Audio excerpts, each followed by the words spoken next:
So, but basically, what All right, I I'm was now talking recording, about by the when way. okay, All right. cool, fair So enough. let me do the intro. So, everyone, I am Twilight. I have Moon Knight, who submitted the original design for my favorite character in Wanderers, Dajiin, and I have Andarel, who was what is it, the lead developer for version 4. Yeah, developer, balance lead, basically the same thing for And Wanderers. with that, MK, I have all sorts of exciting things, but I just want to. First, I guess I'll zoom in on all of these styles and stuff. But I just kind of Sure. want I to mean, hear what your thoughts on Dajian on and like the original concept and all that. yeah, sure. So basically, if we go through the styles first, and then we like structure it that way, maybe Sure. if you want to. Yeah, I want to Well, put this let's one talk over about here. Makes sense. actually. If I think the most reasonable spot to start with is just kind of talk about his UA idea, right? Yeah, the original Because Yeah, concept. Good exactly. point. Good he's point. an Alexian style character. You know, you have big Yeah. scary effects, but you give your opponent buffs. Yeah. Yeah. And that kind of is his whole guiding philosophy of your opponent gets to feel good, but also you get to punch him really hard. It's funny you mentioned that since Exactly. I also So love Alexia. originally, like, you really like Alexian as well, yeah. Yeah. So basically, what I wanted to do with Daijin originally was like, yeah, I wanted a genie kind of character because it felt like in Daijin's was a world there should be genies, kind of, and everything works. Yep. So that kind of made sense for me in my head canon. And I really wanted to do him like a really powerful, character with a drawback. And then we came to like Alexian, basically, like we Yeah. talked about, which is like the only other character with this huge drawback and, has to build up and fight down your opponent. So I was thinking in that line, and Daijin is basically what we came up with. I didn't want him to be slow because Alexian is slow, so Right. basically I wanted him to outspeed and outpunch your opponent unless your opponent made use of your bonuses Yep. that you granted. And that's where like the design idea came from. No, I can Yeah. say that he definitely has all of the. Until you mentioned Alexian, yeah, that is that, and exactly what you said. He does Alexian things at a way higher priority than Alexian does. Yeah. And I will say that when I first started coming to it, was not my. I hadn't really played. I think I'd played in one game. It wasn't really exciting. And then when Pastor had his tournament, I messaged you, MK, about dodging, and I started playing him a bit more. And oh Yeah. man, is this character just. This character is just me. Like, this is, I think, just everything that I want to do. All of my numbers are Magdalena level, right? Yeah. Uh, Basically. I have to Yeah. make reads like Evil Hikaru. Yeah. And my payouts are limb level. Like, it's. If I get it Pretty right, hard. I annihilate people. And if I get it wrong, well, it's not exactly the safest place that's ever existed. That's fair. I mean, you basically never go to time with Daijin. One way or another, it's gonna end. Yeah, his 100%. games are very fast. Yeah, and Yeah. what I told all of my opponents in that tournament, I'm like, "Oh, this game won't take long. This game will someone is getting crushed one way or the other." Like, Yeah, basically. uh, I don't know if if this was something that was like there at the original design. So one of the things that actually makes it so I don't play as many dodging games as I maybe necessarily would. When you play a game with dodging in it, it's like he overwhelms your character's or your opponent's character choice, right? Like it is a dodging game, like almost like Sherry, right? Where it's like you're not who they pick matters less as can they play against dodging? Can the other human being play against dodging? That happens with Alexian to an extent also Yes. because of just any of the characters whose thing is that they have a glaring weakness and massive strengths. The opponent, like, you have to play to that weakness. And you can all pretty much always do it to an extent. That's why most of these characters tend to have min range that you have to play around a bit. Like Dajiin. This is actually something to talk about, but his min range has got increased a little over time to make it so that you can actually play a positioning game, and not just yeah. not just We'll talk only about rely on wishes. Right. So originally we'll get to that later, right? So Yeah. after the Sure. stats and stuff. Yeah. So let's just let's run in, and then we'll talk about how things change, because I know that you both obviously have a lot of thoughts on that. So the first thing I want to do, I guess, is you wanted to start with the styles, but I actually want to start with the wishes and how some of those have changed. And before we get into the more complicated ones, right?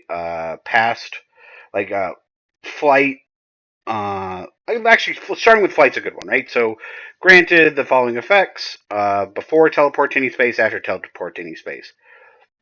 Yeah. Was this a start a beat effect at one point? Originally, was it star? Was it anti? It was an anti. Anti moved to any space, I think. I think it was I think it was anti moved to any space and moved to any space. I think it might have been. Yeah, and then I believe it had that in addition. So it was anti move to any space, and then end of beat move to any space, I think, or something like that. Yeah. It always so had basically 2 moves. Yeah, it always had 2 moves. It was always a like before and after type thing, but I think it was faster. I think it was anti and end. And so the the problem with that was that it sometimes felt bad where like it's one thing if you're playing against a slower character, but like if you're trying to figure out how to deal with Dajiin's ranges and you just have no idea what to do, the anti-movement felt kind of weird where it's like you're trying to be evasive but you might just run into it. Sure. Before feels good for the opponent, right? Because you have all the info, but it also means that you got to risk him throwing like a +3 prio or innate prio grasp at you and dealing with that. But if he throws like a wishful grasp super fast, and you just throw anything with defense, your range is infinite with Grant Me Flight. So Yeah. And so wishful grasp is interest. Yeah. So whenever you anti-flight, you basically go for a strike, right? And it's basically, yeah. It's like as long as you're not clashed out of your strike. So let's say you do a wishful burst or something, because it's kind of interesting. Then you have, if you clash the strike because your opponent went like a +1 prio strike or something, then you actually have like a field day as Dajiin, because then no matter what you play, you're basically hitting, right? Yeah, I mean, we should actually probably get back to Grant Me Flight when we talk a little bit about how his style mix-up works, because that's the one that deals with that the most. Okay, so let's hold on Grant Me Flight, and before we get to the styles, and maybe this will lead us into it. So I'm going to change my past and reveal my future for a little bit. The next thing I wanted to talk about is the 3 stat changing styles. And I won't talk about the big one yet. So let's talk about Grant Me Swiftness, which is +4 prio. I think that this is his fairest wish. Right? Yeah, well, so the thing, if you remember the Mikhail rule, because Mikhail's another drawback UA. With Mikhail, a seal is worth about 3 power. Like it's the conventional knowledge is that a seal is an activation on Hallowed is +3 power. Dodging a card with Sacred is +3 power. Like usually, if you're using a seal, you expect to get +3 power, and if you get the +3 power, you probably win. And if you get 0, then you're sad. And if your average payout is like closer to 1 or 2, which is realistic, then that's kind of how it goes.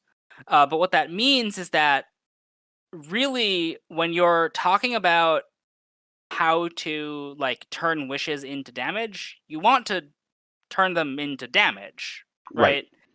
And Grant Me Swiftness doesn't do that. It turns you into speed, which is good, obviously. It can set up some checkmates at low health, which is a different pattern to talk about a little bit. But it lets, really, the big thing it lets you do is you're pretty much guaranteed to outspeed. +4 speed's a ton. But it doesn't let you hit harder. And his ranges are pretty good. It does very bad into Duplicitous, and like his counterattack E stuff. And generally also doesn't do great into overpowering. But I mean, for a lot of characters, having that guaranteed payout is good. Going fast is good. Yep. It's just a question of, are you willing to risk losing the When power? they need to go fast, like 100%, either to start snowballing as their character. I think that there are times when I think it's correct to choose swiftness, which is why I think it's the fairest of the wishes. Yeah.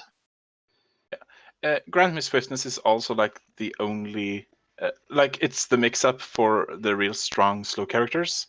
So you can actually go before Dajiin, so it's not as safe to play for him to play. Oh, that's a good point. Yeah, that's fair. Because I mean, his guard numbers are gratuitous enough that it doesn't always matter. I mean, that's true. But then he's playing the slow game, and usually playing the slow game against like a character like Cadenza and stuff like that is not what you really want to do. That's fair. You have to, but so, I mean, yeah, that's a mix-up thing. I was gonna wait, but there's a reason they can't play the slow game, right? And it's because why does this have +4? Why is this 4? Why it's so much? It had 3 for a while, and it honestly didn't feel great at 3. Like, it was obviously strong, but basically, originally all 3 of them were +4, if I recall. It was +4 power, +4 armor, or +4 soak, and +4 prior.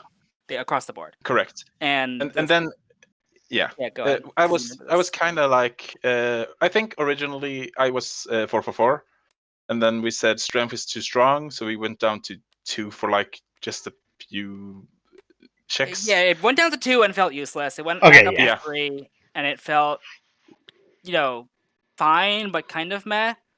I mean, yeah. The problem with +4 power is that if you have a safety style that hits all the board and stuff like that, it's amazing. Yes. But I mean, not a lot of characters has that. So, yeah.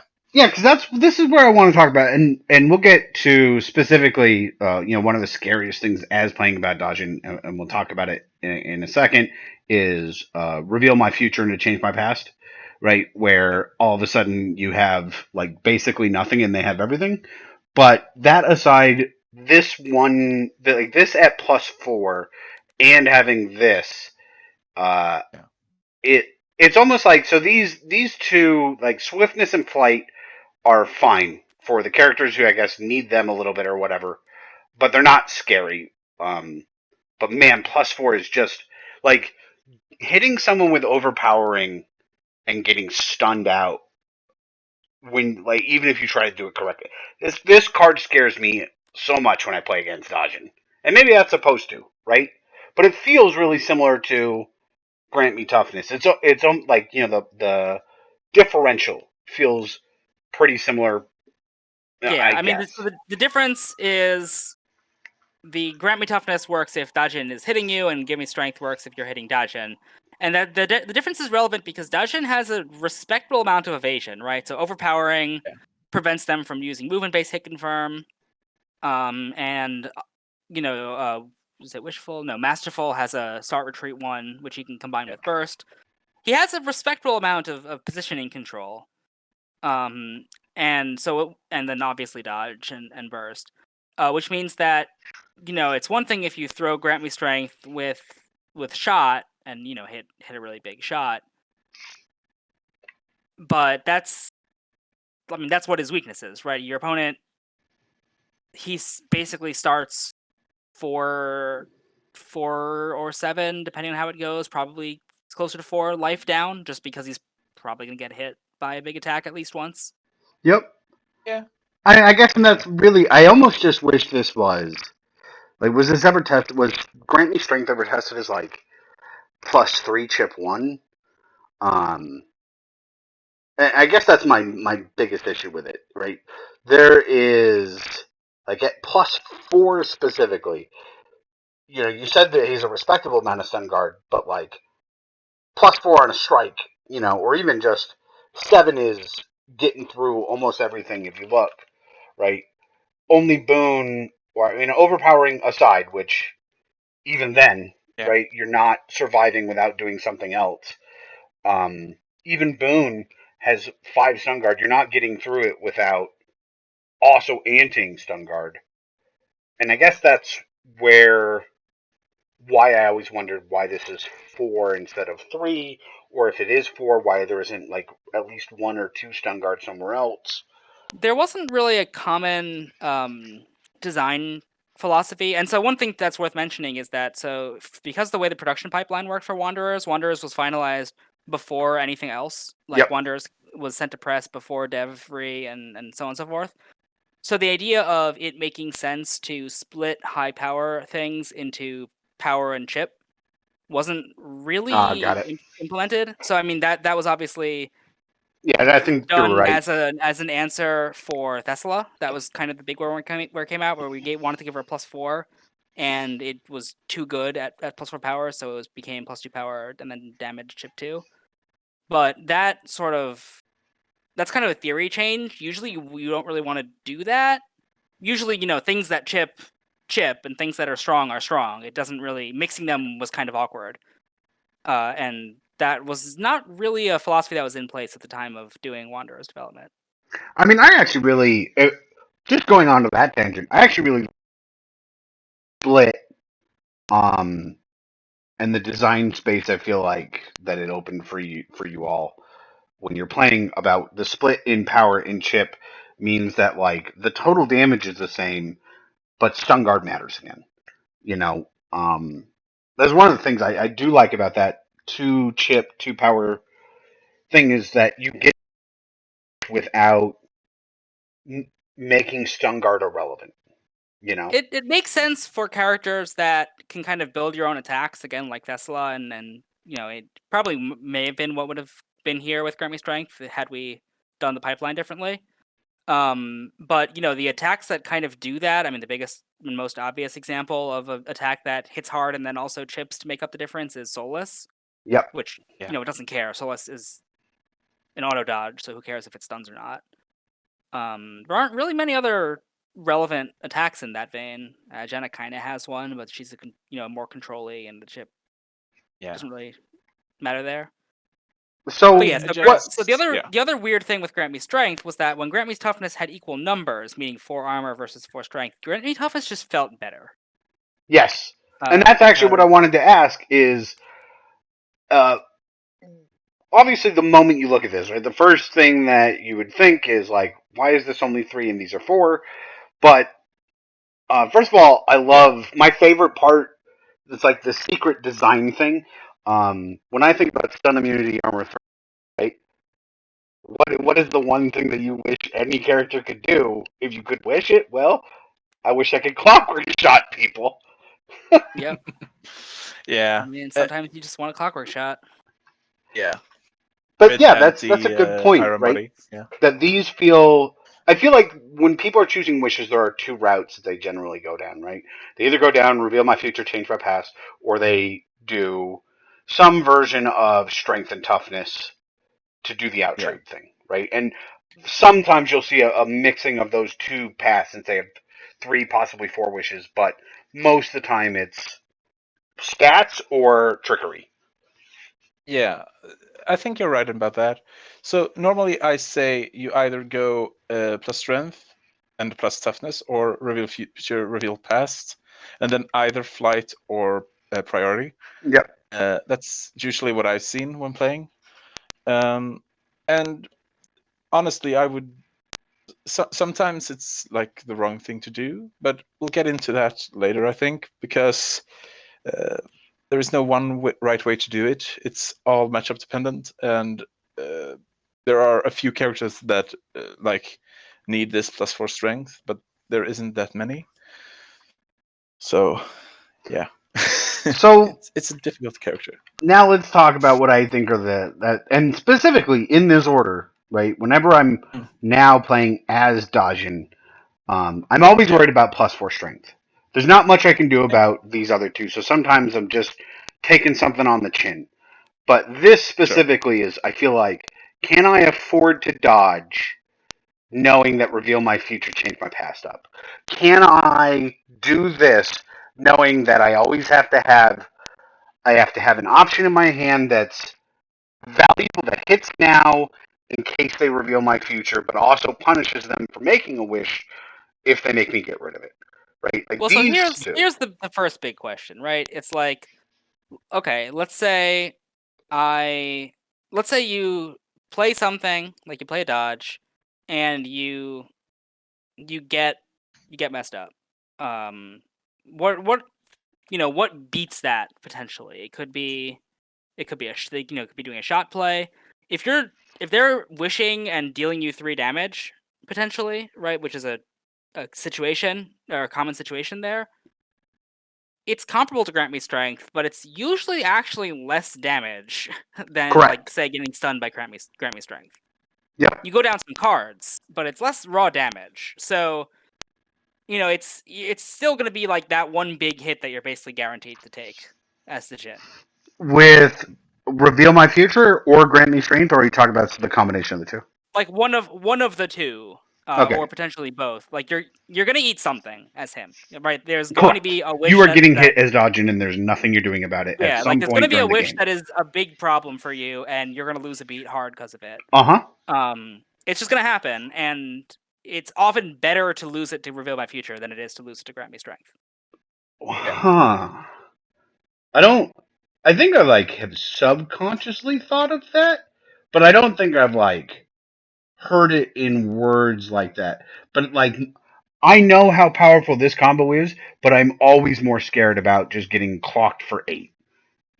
Because I mean that's fair, right?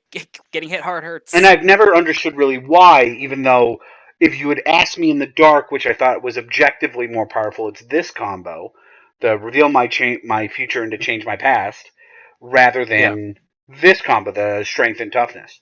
And that's the one big question I have here: was this ever discard 2? I don't believe so. I mean, because discard 1's so tough. Yeah. So originally it was after reveal effects, but we'll get to that once we get to his unique base, and I'll Oh, perfect. Yeah.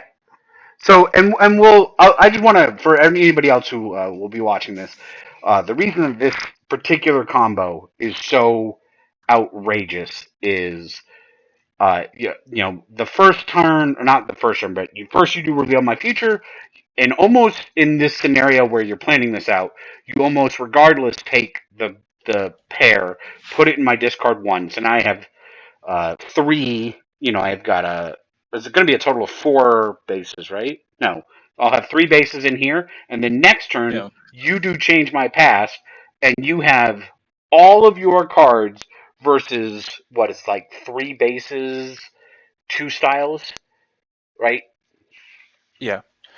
And if you do that, then you have, I mean, a duplicious shot, for example, is usually better than anything your opponent plays. So if your opponent plays Revealed My Future and you have shot in your hand and duplicious, then you're basically like, okay, if you want to do that, that's fine, because the round after that you'll get back the 2 card combos that are now in it also burns 2 wishes that aren't being spent on +7 effective power.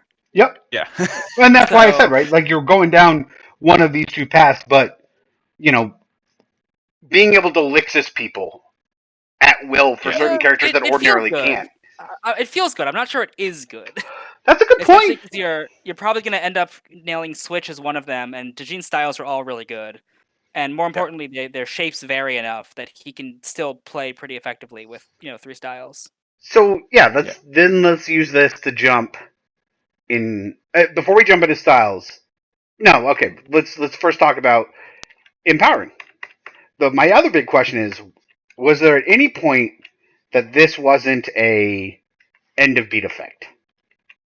That it was just because that is what I always want when I want hit on hit, get empowered, hit for +1 more, and so I don't get it was, but the stats were reduced to compensate, if I recall correctly. Yeah, I believe originally everything had basically, I think, +1 to everything or something like that.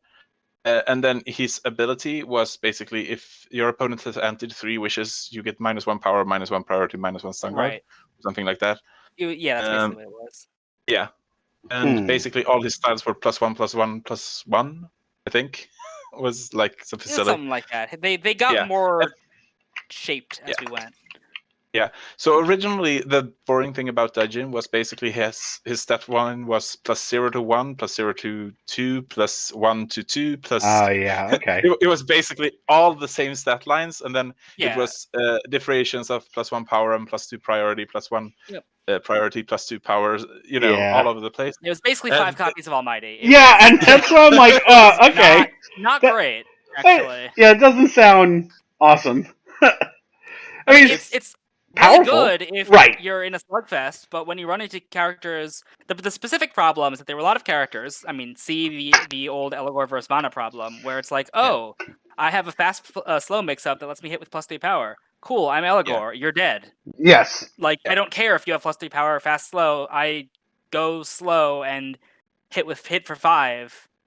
Right. And you can't trade hard enough to make up the difference regardless. Because, I mean, that's my character thing. You're supposed to, like, do shenanigans to beat me or try and dodge, and you just can't. Yep. Characters that just have stat line of punch at +2 power across the board are sometimes really strong, but when they start dealing with, like, tanks, they fall apart. Yeah. Yep. Yeah, I don't even someone like me doesn't want nothing but a hand of spirituals. So yeah, that's basically what we started off with, and it was like alterations of different reveal effects and stuff like that. And then we gradually went away from that center into what I feel is a much better spread that we ended up with. Yeah. Yeah. So let's start with Wishful, which I feel like is maybe not where I would ordinarily have started if I was thinking about this differently, but I actually think that it's because of this. The first thing I want to talk to is actually almost not even really about Wishful in and of itself. It's about something that I still don't do very well when I play as Dajiin, which is I don't know. First of all, Empowered is outrageous, right? It's so good. It's like you don't even know how good it is until you play with it and see just how bonkers on these already extremely ridiculous styles +1/+1 is. It's like Empowered often feels like you're getting your own wish every turn, but it's still not any of these actual 6 ridiculous effects. And so talking about Wishful, I'm not sure when I want to be empowered versus when I want to rush to being, or not rush, but playing safe to get powerless. Yeah. So what I find that most new players do is that they rush out their wishes, so you're no longer empowered, because I still get all the effects of playing the what do you say? I get all the effects of your wishes, and then if you play Wishful, I get a bonus thing. Because it feels like Wishful is super good if your opponent has all wishes, because and I tell people that all the time, that people think that your punishment for not wishing on turn 1 is Almighty. It's not. It's Wishful, right? What I really want to do is Overpowering Burst. But the other thing that I really want to do is man, if you try not to wish turn 1 and I Wishful you, it is the best feeling in the world. So Wishful is interesting. That said, it has some awkward things. Yes. The +1 to 3 range is good, but you really want a move on the Wishful style. Yep. Somewhere. That's something I talked about later, not during, but if I wanted more where is it? Duplicious reveal powerless thing. I would really like that on Wishful as well, powerless move 1 space or something. But it came up too late because we were just talking about Duplicious as its own thing. So yeah. Well, and that's why I thought that, if we're talking about, because I agree with a lot of what you're saying here. First of all, I mean, this stat line on any other character, by the way, is absolutely outrageous. But I mean, could you imagine what you're playing with, right? Right. I mean, could you imagine though? 1-2 is a thing that exists. It's just usually pretty good. I mean, I wish that I could get +1 power, right? That this wasn't an end effect, or that this on the other side, I guess. Right? I mean, wish this wasn't an end effect, so I could wishful when I'm powerless, hit activate and become empowered for +1 power as a hit effect. But that would be way too strong. The thing is, have you ever played Wishful Boon, for example? Yes. Because that's like you have Right. full board coverage. It's silly.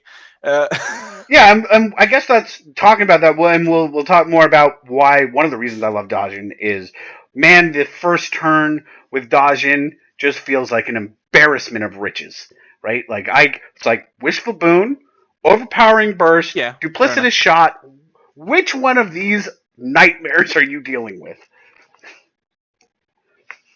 And there's more too, obviously, but he's pretty good there. One big thing, and that's going to kind of be a common thread, is you talked a little bit about how new players tend to kind of wish a bunch really early. Yeah. These types of characters, right, Alexian, Mikhail, Dajiin, a lot of the time their balance is a little weird because for them to be competitively strong, they need to compensate so hard for their stats that they are just like miserable for new players to fight. yeah, I can definitely attest. This is a specific thing that I've written down that I wanted to talk about. I'm teaching a new player in real life how to play, and when I was playing some of the characters, Dodging came up, and when they're a very new player, right? When I played Dodging against them, it was pub stop doesn't do it justice, right? They didn't really know how to really do this, and I'm smashing for 7 if they get it wrong, and against a I newer mean, player, it's not close, and it's you're looking at like 4 or 5 beat games pretty correct, regularly. 100%. Yeah. And same thing, right? I don't play Magdalena against new players because at some point when they're staring down, a level 3 or a level 4 spiritual shot in the middle of the board, it's like that is not fun for them, and Dajian is even worse against a new player. Yeah, he's possibly the most pub stompy character in the game. So how did that change that, right? Because like if I play against a good player, and I'll quantify Ash as a good player, I sent you I think both that game, and it's real easy for the tables to get turned. How do you? Is there any world in which you can make a character like this not top tier busted without it also being just like a character that you almost can't play against new players? It's really hard. This came up in Battlecon Online where they were BCO only nerfs to Cadenza. Yep. For similar reasons. Right. One thing that Dajiin does do that's a little more good against good players, not as good against new players, is he has a decent amount of end of beat movement. Right, so he can play that more positioning oriented game. Wishful has the movement. Masterful's got quite a bit of movement. That helps, but to an extent, a world where Dajiin is top tier is probably a world in which the competitive landscape is less interesting. I 100% agree with that. Is that a thing that you think like is possible that could be done, or is it just inherently a limiting factor of like there's no way to make a super strong Dodgin that isn't just a level of demoralizing to play against as a new player that makes you just not want to play the game anymore? I mean, you could tap his numbers down, or his numbers to a balance slider. If his power was at +3, his power wish was at +3. So imagine these 3 changes, right? Just in a vacuum. Power wish to +3, guard wish to +2, and the opponent can only ante 1 wish per turn. Or rather, opponent, you mess with the future past combo. Oh, so the future past combo as far as you can choose one not. They can. It's like they can ante. I don't know. I'm not sure exactly how like to do it. You choose a one that they can't ante, or something like that, right? Yeah. Basically. Okay. But things like that. Even if past was altered in some way potentially, things like that would make him pretty busted, right? He would become statistically, and the opponent might not, with newer opponents, might not notice, say, that 3 armor going down to 2. Oh, that'd be you'd outrageous. feel it, but you wouldn't feel like the specific nuances of it, seeing how it compares to other characters. I would not want to the 3 see power going down to 4. The only wish I would change is I wish that this was either 3 chip 1 or just 3, because this is the one that I feel like will punish me even more than any of this other. +4 just blows through everything. So like you see what I'm saying though, right? It's like you could bring him in a way that like, the feel is there but not as noticeable. But as people like once you started to get better, it would feel like it would feel kind of the same for really new players, but for people going into that mid tier when you're like kind of learning the ropes and understanding how things interact, it would feel real bad. Oh, 100%. Can't disagree at all. So that's the challenge, right? And it's one thing like if characters like this, if Mikhail, Lexian, Dajiin are, tournament competitive or tournament interesting, even if they're a little unstable, like if people can feel comfortable saying like, hey, I want to run this character, even if they're, low tier or mid tier and they're really fun, that's not necessarily a failure, right? Yeah. Not every character needs to be overpowered. I 100% agree. I can't find a good way to explain it. I don't think that this character is super strong. This character may be one of the most fun characters I think I have in my roster to play. He's not meant to be like the strongest character. I mean, he's meant to be the strongest character stat-wise, and he is. Yeah, by far. But his drawback should be punishing, and that's what we built him for. I mean, Dajiin is like the Jafar genie from Aladdin, right? Yes, he's Jafar! I'm so happy you said that. I'm like, isn't this guy just Jafar? Isn't he? Yeah, he's just Jafar. There's no snakes, but I see it. Genie Jafar. Yes! Yeah. I'm so happy somebody else said that, because every time I think of him, I'm like, man, I don't know if they specifically were trying for that, but I mean, he's just Jafar, right? No, that's what was being gone for. You're good. I love it. Charles, you were about to say something before we move to Masterful? So basically, Nidala, which is I basically just gave him like this random name, which was like Dajiin. Yeah, that sounds like a genie, basically. Stupid. And then Nidala, because if I thought like Nidalism and whatever. And I should have put a double L, but that's because that would be Aladdin backwards. Oh my god, how did you not do this? That would have been... I never even thought of that until just now. Aladdin also has... you're right. So for some reason I thought I had 2 Ds, but no. No, I always assumed that there was just something that I didn't realize, and I never realized it was just Aladdin backwards. Oh my god, I like him even more. Yeah, so I guess the 2 questions are: did you intentionally make it really confusing where everyone reads it as Daijin instead of Dajiin? Oh my god, yes. Everyone calls him Daijin. Daijin, yeah, basically. So originally I was like, okay, the genie, that Jin. Yeah, because that's what I think of when I think the Jin, right? The Jin and the Dajin, but then your mouth just accidentally makes it Daijin. I swear it just happens on accident. It's also like a Japanese word opener for big, which I think confuses some people also. That's cool. I didn't know that. I didn't know that either. The Dai prefix in Japanese is just big. The big genie. Cool. I love it even. Man, this character got better and we didn't even do anything.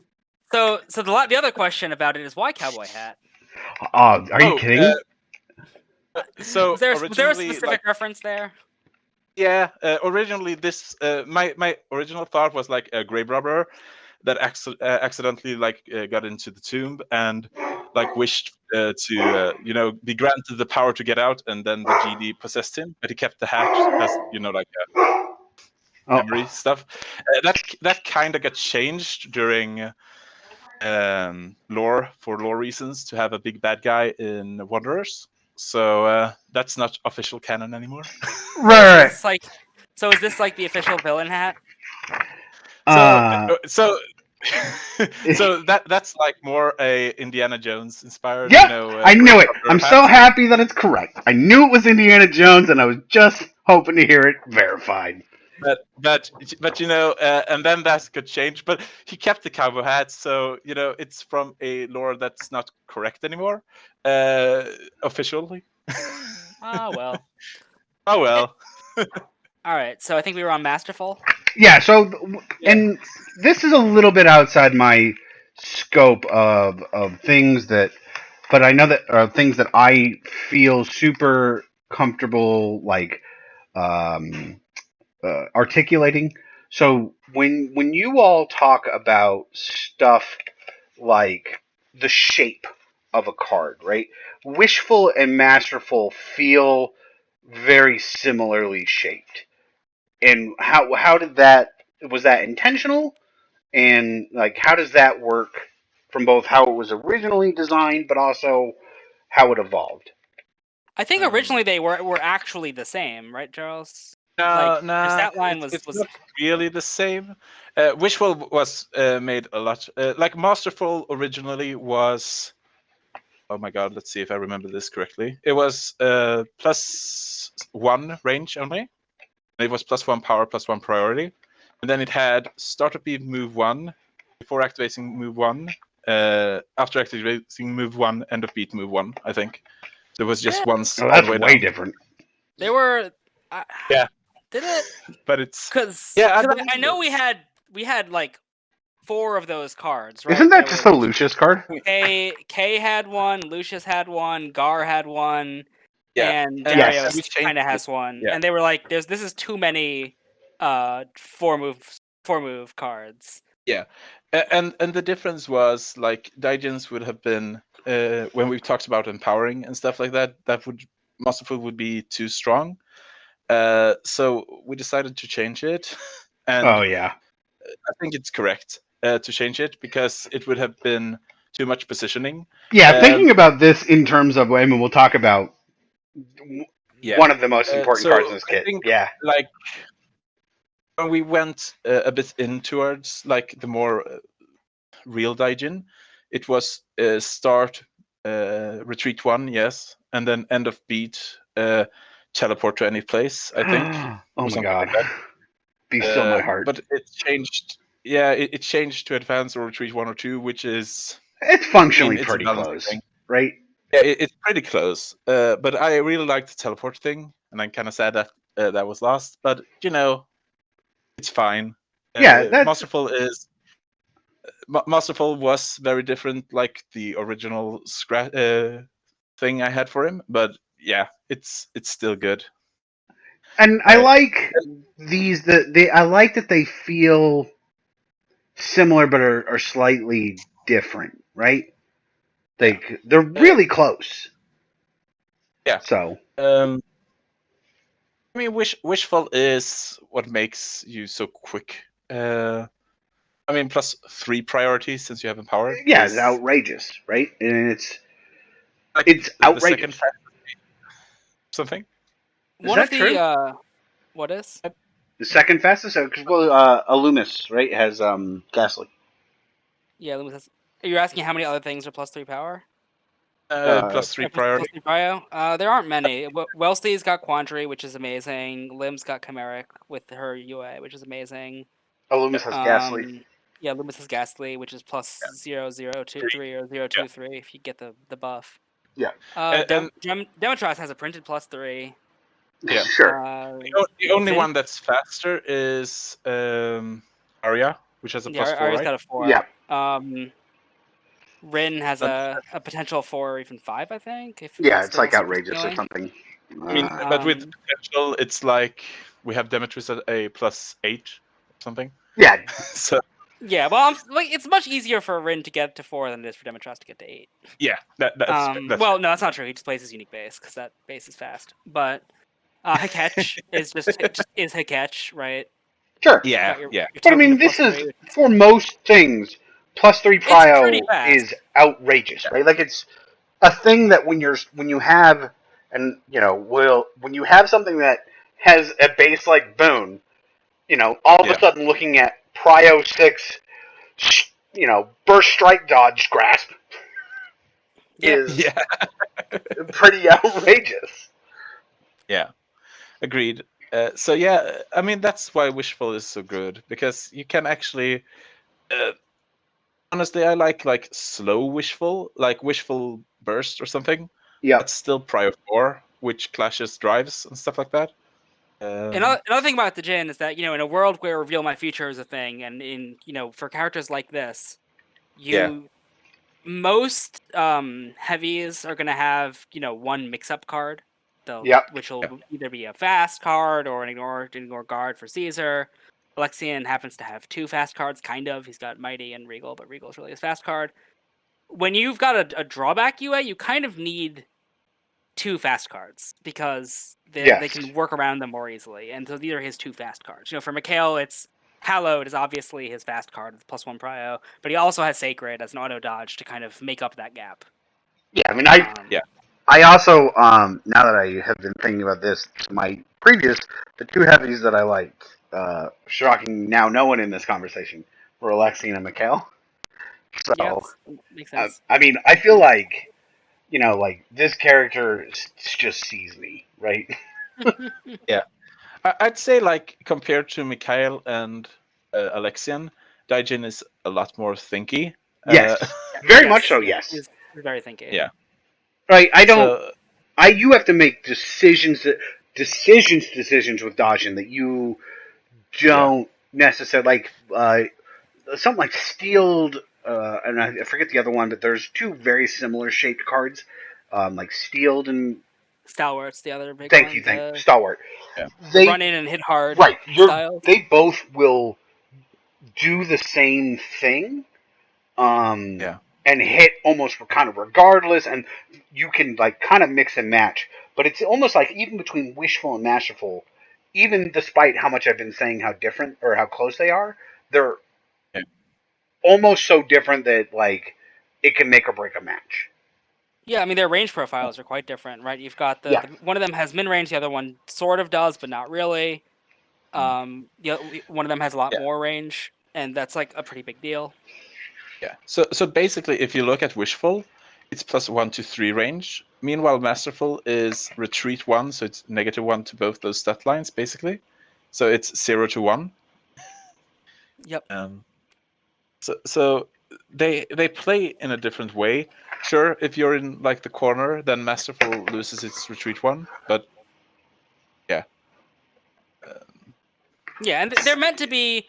You want a kind of mid-rangey fast option that can swat down things and pull some shenanigans, and they're both in that vein, but the things they cover are pretty different because if you think about it, your close range mix-up is not going to involve Wishful, really. Your close range mix-up is Masterful versus Duplicitous, probably, and your long range mix-up is more in the Wishful versus Overpowering range. Yeah. And so it's up. What should we talk about next? Either Almighty Duplicitous together, or should we talk about how Wishful and Masterful lead into Overpowering? Let's talk about Overpowering because that's a pretty silly styles. Yeah, Overpowering. It's big. It's big. Yes. It is big. It does a lot of things, and those things are all very dramatic, right? It's got a lot of power, it's got a lot of negative prio, it's got a ton of armor and guard, and it's got a ton of mid-range. Oh, and I don't know if you know this, but it has this wish antied get punished. Yes, it also has wish antied. The opponent who tried to drive you, in fact, takes 6. Right. Or 7. But only armor 1 against when they can have +4 power. Why'd you do this to me? I mean armor 1 and 4 guard. And 4 guard, but that's why this 4 power that we talked about earlier is so outrageous, right? Because getting stunned when you overpowering is I can't believe this just happened in my life. Yep. One of the big things about overpowering though is that a lot of the time so if they're throwing overpowering, if they're throwing drive, overpowering will often beat it clean if they wish +4 power, right? Obviously, they just don't get 100%. Or drive equivalents, right? If you have an advanced style. Sure. If they're throwing shot, then the question is like, what are you throwing it with? If you're throwing it with Boon or Strike, then you're not getting stunned, and then they're probably not moving. If you're throwing it with Burst, I guess is the other like the dangerous one. Right, and it's that specific one, right? Because Burst, right? When I think about like turn 1 options, what I always want to do is overpowering Burst, because I get to just if you win a clean beat on overpowering Burst, like you can sometimes put them in the danger zone on turn 1. This is true, but it's also the riskiest overpowering because it doesn't have the defenses. So, but it's also the only one that works at range 2. And range 2 is not Dajiin's best range. No, it is not. So that's kind of what you have to look at, right? If you save overpowering for a turn and get to range 3, for example, whether you do it with Wishful or Masterful or pretty much whatever, you want to be silly and try and dodge a wish, which is not unreasonable. You can basically start throwing the overpowering Burst, Boon, Strike, Shot mix up, which they can stun 7, right? If you throw it with Strike or something, but it's hard. They can't stun 10. Right. But it's mostly just these end optional movement effects, and how I have I get to constantly. The one thing I do like about overpowering, aside from some of those flaws, is that I'm always threatening a turn ahead. Where if you let me masterful, even if I lose this, if I masterful and get into position overpowering you next turn, and I've planned this out, I'm gonna crush you. Right. And one thing that's actually really important to think about for overpowering is if you're at a range where let's say they do, you're like range 4 or something, and they reveal your future. Absolutely, they get screwed. Well, I love that interaction. So because it's specifically before reveal effects, you can swap in overpowering or duplicitous, and get the guaranteed nope button. And overpowering at range 4 is probably gonna hit if you mash it with Boon. Yeah. I mean, Boon, Shot, Strike. Yep. Yeah, you're doing pretty good there. They can't run in, they can't push or pull you. So they can't move and they can't push or pull you. So the range is probably not changing. No. Which means that they're taking the 6 or 7. So what did this card originally look like, and how has it changed during development? Because a lot of these numbers on here feel very specific. I pointed out only armor 1. Wasn't it originally 0404, Charles? Yeah, it was amazing. So originally it was +0 to 4 range, +0 power, -4 power priority or something, and then 4 stun guard. Oh my god! And it was very dumb.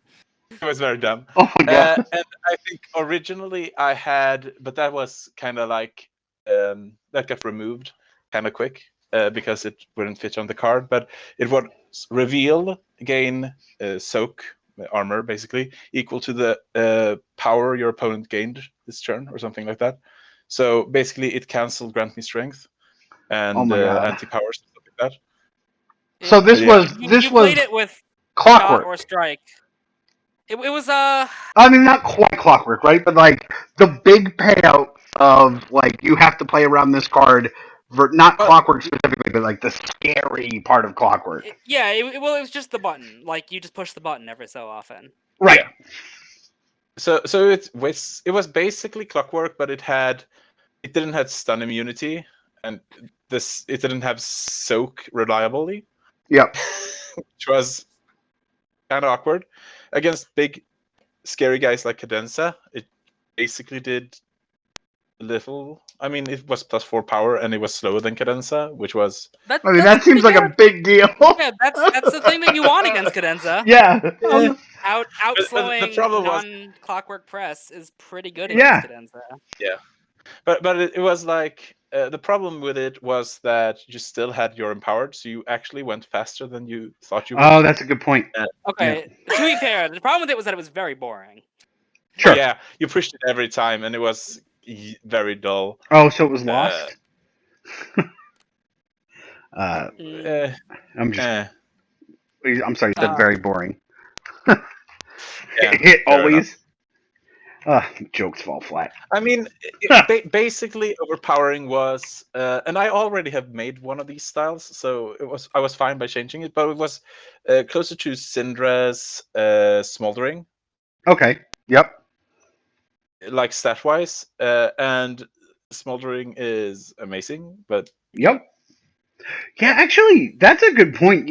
Since I know that, man, Charles, I've had the conversation. What's the best base in the game?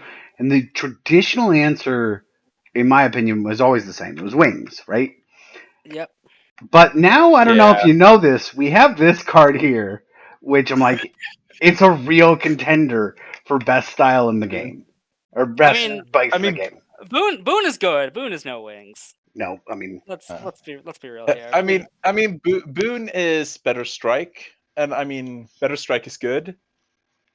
It's not wings. but it's not wings. I think wings is actually pretty hard to use sometimes. Maybe that's only because of it being wings, and they're always like, "Well, I can't be at range 2 to 4." Or the thing about one with wings, 3 spaces behind you, or right? 4 spaces behind you. Yeah, exactly. Yeah. So the thing about wings is that it's really, really good.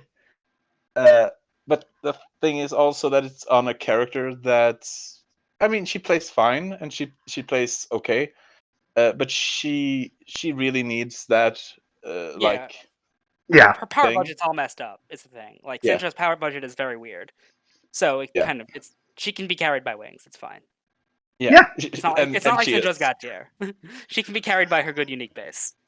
Yeah, and the thing is, when we built her kind of, but it's not about Syndra now. But we built her with the focus of she needs a unique base that's playable both in her weaker style, like human form, in human and in Phoenix.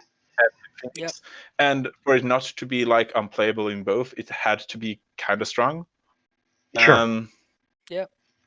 Yeah, but maybe we'll talk about that. That's a good point. I could definitely talk about wings and about like those are the conversations I'd love to have about like what style is best. Anyway, but you're correct. Let's get back to overpowering characters that explode against old sagas, just like the Jhin. Yeah. But yeah, so overpowering. So there were a couple things with overpowering that changed that were important. Obviously, right, it got turned into a much more specific card. But so one of the big things when you look at drawback UAs is that the characters with drawback UAs need to be busted. They have to have like crazy stats. They have to be they have to feel really good. But it also has to feel like you can play against them. Correct. Yeah. And usually the way that you play against them is by doing range manipulation. You try and stay out of their weak ranges and in their out of their good ranges, in their weak ranges. Look at their styles and bases to see where those are. Alexian is a control heavy for all intents and purposes. He's a super mobile. He's got a lot of hit confirm and strike manipulation where he can run into or out. And Dajiin was kind of meant to be in that same vein. That's why he's got a bunch of end of beat movement. And overpowering is very clearly if you fight me at range, I have a button I can press. And if you fight me at close range, then my options get more awkward, but I'm really good at generating range because I have a ton of mobility. Correct. Yeah. Yep. Which is why I thought that and I love this little dichotomy of like as when I'm playing Dajiin, it feels like I've got so many different things I get to juggle. And I don't mean this like in only a good way, in a bad way for me too. When you play as Dajiin, you have to worry about what is my read on which wish you're going to choose, if you're even going to choose a wish, and like okay, so if those are the cases, maybe I want these. If you're not choosing a wishes, I want to look at all, or or if you are choosing one, I want to look at like duplicitous. So that's like level 1, and then like level 2 is I also want to maneuver into position to where I get to abuse overpowering before, but like not so obviously that they get to just dodge and remove it. And I love all those parts of playing Dajiin where it's like I have to do this and this and this, and if the stars align, I will annihilate you for 9. Well, the good thing about getting overpowering dodge is that it's really not that bad because your you miss, and now they're in your range, and all of your close range styles are up. So Sure. I mean, but it's still, you don't get to do that too often before you're powerless, right? It's kind of that same thing where you have a time limit on empowering if that's what you want. The thing about empowering is, and we're gonna get to it like the next card we're going over, but you're not really weak once you're flipped over. Correct. You just don't get the weird bonus of +1 power, +1 priority that makes your already good styles into crazy good styles. Right. But at the time you need power the most, right? At the end of the game, because like Andarel said before, if you play Dajiin, you're getting clocked. At some point during this game, you are getting clocked. It's unavoidable. The odds.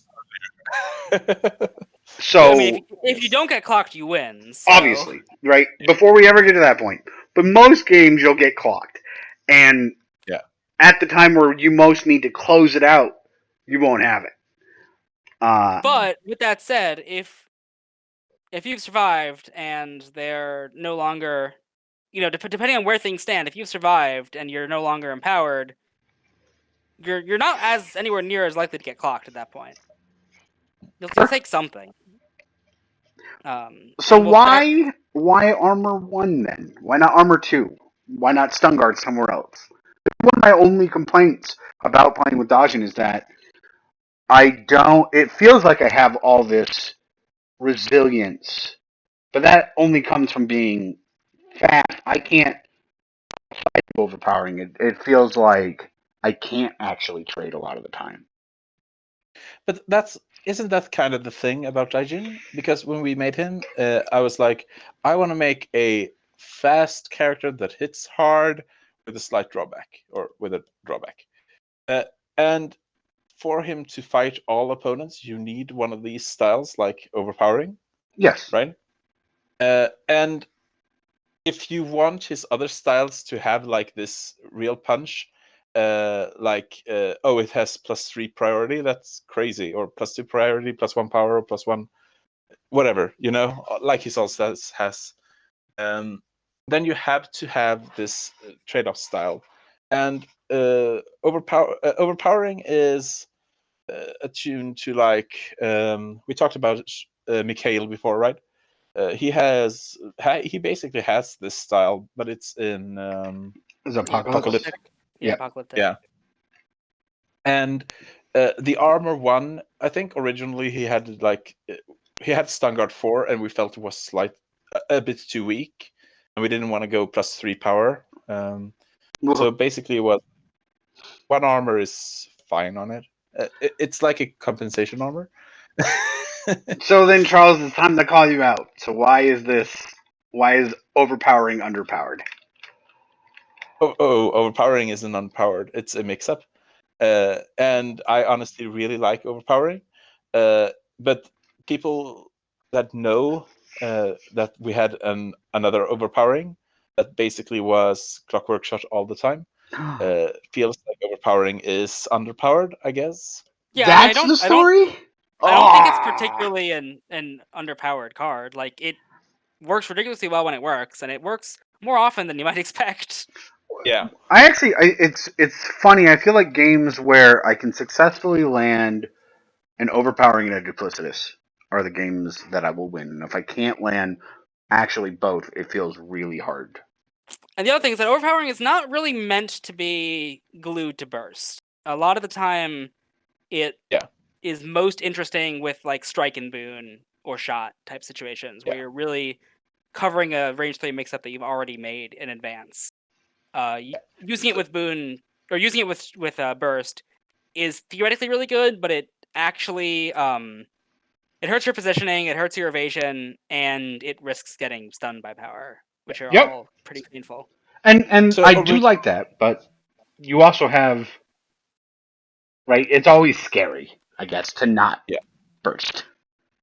Yeah. So originally, my thought behind, like, his styles was that they should cancel the different. That would have been sick. One wish for each, and then overpowering was for like you can't move. that is kept in play actually. So Grant Me Flight has a counter. I mean, it's not just for overpowering, right? But it's there. It was kind of cute, but it played terribly. Yeah, it played terribly. So, but the effect on your opponent can't move if he antis a wish. It's like a direct counter to Grant Me Flight. Yep. Yeah. But and I remember the anti thing for Great Fight coming up because it felt really dumb when you played overpowering and then they had anti movement, and it's like, wait a minute, this doesn't work.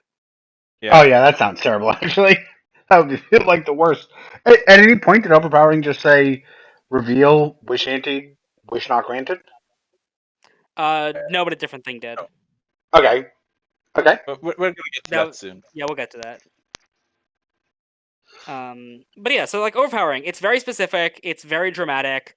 It wins games. It usually doesn't lose games, but it definitely wins games. I'd say overpowering is like you usually lose games to different things than overpowering. Exactly. Oh, you were saying, Charles? Yeah, I mean, I really like overpowering. It's like the mix-up with overpowering and wish granted and stuff like that. It's fun. But we'll get to his finisher later. Yeah. If you're at range 3 end game and your opponent has, and you're like 4 or 5 HP, overpowering usually does it. Yeah, if they're at it, right? I mean, we're assuming that they're not at 20 HP because then then you're already dead. But you have to be high too, which is why I wish this had maybe more armor.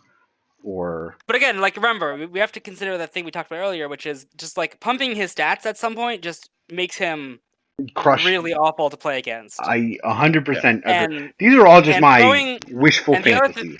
The other big thing is that throwing mix-up styles with a bunch of armor ends up being like, oh, I ran a mix-up and I failed and I took 1 damage. Whoa. Oh no, it was a mix-up and I failed. What a shame. And so it just feels awful to play against when you have these like big payout styles that also have 2 armor. Unless there's like some kind of alternate resource cost, which overpowering does not have resource cost. It's overpowering. Its cost is in the positioning. Yes. Yeah. Which you have to work to set up, and I do think this is a very well designed card. Yeah. I just when I play as Dajiin, I always feel like I'm half a step behind when I play against someone at my own or at my or higher skill level. That I'm always a step or 2 behind in stats or in tempo or in something, right? Whether it's the plus that this should be +3 or if I had 1 more armor. Like I feel like I am a point missing somewhere to be super competitive. I mean, yeah, like that's the low tier life sometimes. Yes. Yeah. Not wrong. And speaking of that, I actually want to say I think Almighty did not change at all, right? Almighty was exactly this from the very beginning. Almighty was changed by one thing, and I believe that it was like Almighty had the stat lines up at range, power, yada yada, whatever. It's up there, and it was switched, so it was a reveal effect instead. And it's not a big thing, but before it was basically revealed if your opponent anti the wish, treat all Dajiin. Right. No, I like this way better. This feels like when you read it, it's like if you don't anti a wish to be cute, I'm gonna get you. Right? I like the way it reads, like the psychological way it reads. Maybe that doesn't matter. This feels better, and also it works a little better with the overall like the changes that were made to triggered effects and blah blah blah. It doesn't matter that much. Exactly. This is cleaner. Yes. Yeah, this is cleaner, but basically it's the same card. The only thing was that before, if your opponent anti the wish, empowered actually was removed as well. I think it was something like that, due to the fact that before he had -1 stat lines everywhere. So Almighty actually read like a beast. I believe it was +0 to 1. It was 0, 1, 3, 2, and you like lost everything if they anti the wish. Oh my god! It's the same. It's so intimidating. Yeah, it was the same. Did this ever have Stun Guard on it? No. I believe I had Soak 1 on it or something. I don't think so. Silly. I don't remember it ever having Soak. Man, if this had armor 1, I think that would solve that half step problem because, you know, if I could Almighty Burst and not be completely dominated, or not Almighty Burst, Almighty Shot, I mean, and not be completely I mean, dominated, that would feel pretty good. you would still like get lost to, because then it would be like armor 1 if your opponent didn't anti a token, and if he anti the token, you would still be out. And Almighty is still a +2 priority style, which your opponent should not be able to beat normally, right? 0-1-3-2 is a pretty good stat line. Oh yeah. Yeah. I really like Almighty. I think it's his. I do think it's his weakest style, but I don't think that's like unlike most characters. That's not really saying much. Something has to be right. The other big thing about Almighty is that it has to be a good button you can press when you're depowered, right? Right. Yeah. What I love about Almighty is that when you're not empowered, this thing suddenly feels like a lifesaver as a way to just not be tricky, right? Like when you're powerless, this is not tricky. This is just a good style to try to close a game out, and I love that part of it. This is really hard to use when you're empowered, though. It's super fun to use when you're empowered. It's really hard to use when you're empowered. So I mean, don't forget, Charles like always plays, super thinky and janky control characters. So he wanted something different that's also still super thinky and janky. So that's the jam. Yeah. No, I love him. So the thing about Almighty is that people tend to think it's worthless due to the fact that if your opponent antis a wish, then it's worthless. But your opponent also is super afraid of stats like overpowering and stuff like that. Yes. So normally people don't anti a wish like the third round of a battle. And that's why Almighty is super strong if you just like play Almighty Boon or whatever. Well, yeah, I mean, this card existing makes this card much, much, much better. Yeah, and overpowering. Let's face it, overpowering makes it basically impossible to have hit confirm all over the board, since most characters don't have a +0 to 2 range attack. Yeah, it's funny that you mentioned that because when I think about it, I'm like, Wishful and Masterful are my workhorses, right? They're the things that let me play some Battlecon. But when I'm playing Dajiin, what I'm really doing is it's like, let's play the read game, and if I win, here are my rewards. Yep. Yeah. I mean, that's the design on these types of characters. Alexian's the same way, right? You've got your... Yeah, but Alexian's not quite... I love Alexian, but it's not quite as good as... It doesn't feel anywhere near as good as, like, duplicitous summoning. That is, like, one of the best feelings in Battlecon, is, like, Wish revealed, it's like, by the way, that was a bad choice because please see my duplicitous shot. Yep. It would like the principal's office. I mean, wiping 2 or 3 Chivalry with Regal is pretty good. Oh, sure. I don't think I've ever had anyone actually anti-3 Chivalry directly and, like, get the full blowout. Like, sometimes you get, like, a 2 blowout with Regal. But even if, I don't even know if a 3... maybe this is... I'll step back and say, my favorite part of Dajiin specifically is if you get really deep into a beat, and you all have played more than me overall, but, like, when you're really into a game, right? And it's like you're in danger of dying, you're in danger of, like, losing all the time, of, like, if you make a mistake this beat, you're going to lose. If you get it right, you're going to win. But, like, not 100% win or lose, but, like, that general feeling. And Dajiin gives you that on both sides. The fear of being, like, you might lose right now, or you might win right now, every single beat. Which is what I love about him. That he gives me emotions when I play that you don't get from a controller, ordinary controller character, that I don't even think you get from Alexian, right? Because, like, if you guess wrong with Dajiin and they get the right wish, you're not getting a little bit punished. You're not losing a beat slightly like you are with Alexian. you're getting actually punished, maybe losing the game. Yeah, basically. So there is a funny thing when you're playing Alexium versus Dajiin, which I have tried, and it's too much stats, basically. Too much stats. The game.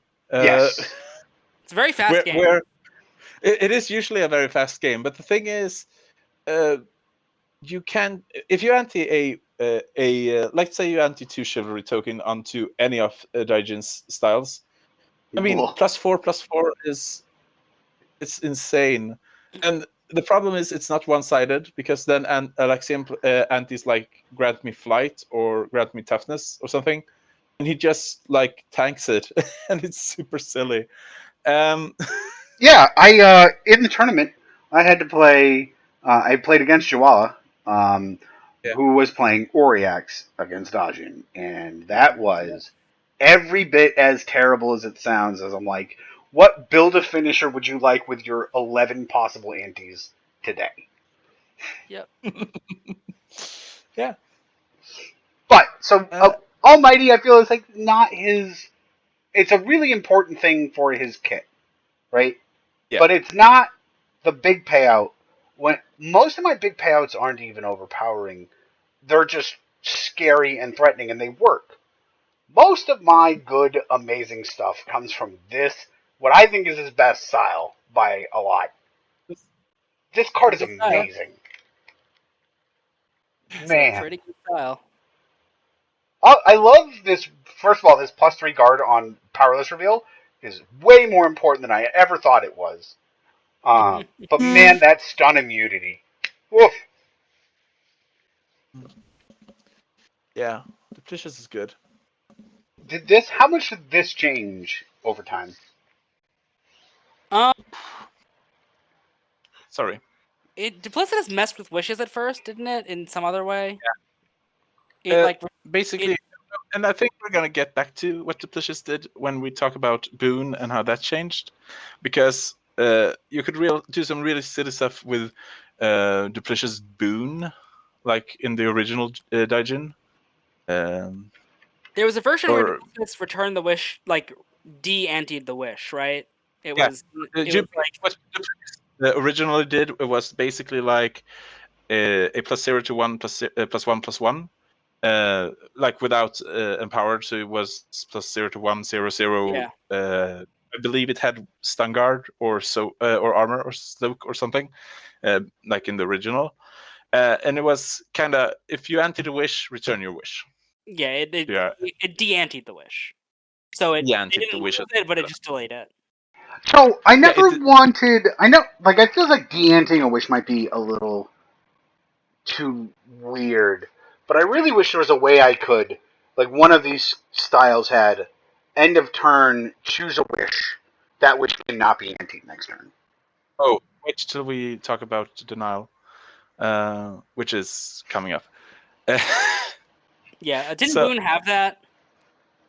Yeah, I mean, Boon was originally called denial, so we'll talk about Boon, how it is now and how it changed, because it was very different. Well, where these cards are like together. Also, why is this go in his discard too? Who made that decision? That's outrageous. It's just colors. Oh, like literally, it's just green and yellow were discards 1 and 2 originally, except green got swapped out for dodge, or green got swapped out for switch. Yeah, please don't put this in your discard too if you're playing Dajiin. This card should be in your opener. I mean, if you want to, I always say that you can always like switch dodge round 1 as Dajiin, and keeping a switch actually makes it. Keeping switch dodge in your hand is, in my experience, keeps your opponent from anteing a wish round 1. Fair. You know, I've never thought of that. Yeah, I've often kept switch up, or specifically kept dodge up with him round 1. Oh, I'll keep dodge up with him all the time, but like, I've never thought about, because I've always thought that, like, why keep switch when I have Almighty, which is just better switch, right? But I like the mental game of keeping switch dodge around. I've never thought of that. It's actually really good. So if you keep switch dodge specifically, your opponent feels like, oh, he's gonna do that round 1. Yep. Because he wants the because positioning. It's so weird, right? And because sometimes they actually go for like, oh, I'm gonna like hit the 3 priority thing. Yep. And having that knowledge actually makes it like, oh, he's gonna play something that hits prio 3, and then he's gonna clash out. 4, right? It's yeah, gotta be 4, exactly. Hard, So yeah. what you can do then is, if you're afraid of this, you can actually play Almighty Shot as your round 1 attack pair. Because if he antes a wish to reveal your future or something like that, and he's aiming to switch dodge clash you, Almighty grants you to Almighty Boon. Yeah, my bad. that's the one. Yeah, right, because this lets you go faster. Yeah. Yeah, and then he clashes you out because both of those goes to prio 4 due to empowering actually triggering on switch as well. Yep. Good old switch. Hey. Yeah. So you clash out, and then you can clash into a dodge or whatever. And you granted the wish, or you gained the wish, or if he played Reveal My Future, then he forces you to discard Almighty Boon, which is fine. Fine, right? I mean, it's not. It's fine. I will say that Reveal My Future is one of my favorite parts of playing as Dajiin, because you don't realize it, but you have to, while Reveal My Future is available to them, you have to play in a way that you don't just lose if they get rid of this attack pair, and you don't lose next turn, right? So, like, if you dodge, then they can Reveal My Future whenever they want to make sure they're going to hit you, right? Yeah. But you also can't always play Correct. around it. You have to take risks, right? You don't get to be safe, which I like. I think that's way more interesting. Yeah. Also, the thing is, if they anti-reveal My Future, then they're stuck, right? They have to play what they have. It's not. I mean, they can't play Reveal My Future and Change My Past in the same go. So the thing is, if they play Reveal My Future and force you to discard, their attack pair has to beat all your other options in hand. Correct. But you have to play in a way that you don't allow that as Dajiin, right? That's the restriction almost on you, that you have to play in a way that you are making Reveal My Future have an out, because the moment it doesn't. It also depends on how hard they're winning, right? If your opponent is doing something with, a 3-power auto dodge type pair, which there's a lot of, or 2-power auto dodge, then it's probably not worth anti-Reveal My Future, but it's also hard to play around. A lot of the things that are the scariest pairs, if they're scary based on stats, then sure, you have other options. You can just swap in Duplicitous, or swap in Overpowering, or swap in Dodge, and work around it somehow. Like, a lot of the pairs that filter the best tend to have pretty low payout. Correct. Yep. So this powerless part, and this, first of all, this hit push or pull, I assume you wanted more positioning tools but not more movement. Am I right in understanding that? Yeah, basically. Yeah, basically. So the reveal part down here, the Vanguard 3 thing, I think that was added like a last minute edit, because originally he had like Soak 1 or something, and we felt like that was weird, so he got Vanguard 3 whenever he is underpowered. He also felt a little weak, powerless, and so making Duplicitous in particular felt like Overpowering, even when powerless, has a purpose, right? You can't be moved, you got armor, you got guard. Duplicitous just was totally pointless when you were depowered. Yeah, it was a +1 power stat. Yeah, so this helped. This +3 guard doesn't feel busted, and it lets you do some really cool things. I think this +3 guard is actually really, really important to him. You get to do like Duplicitous Drive as powerless and not just get blown out, Yeah, or Duplicitous Shot basically becomes it's strike, good. Right?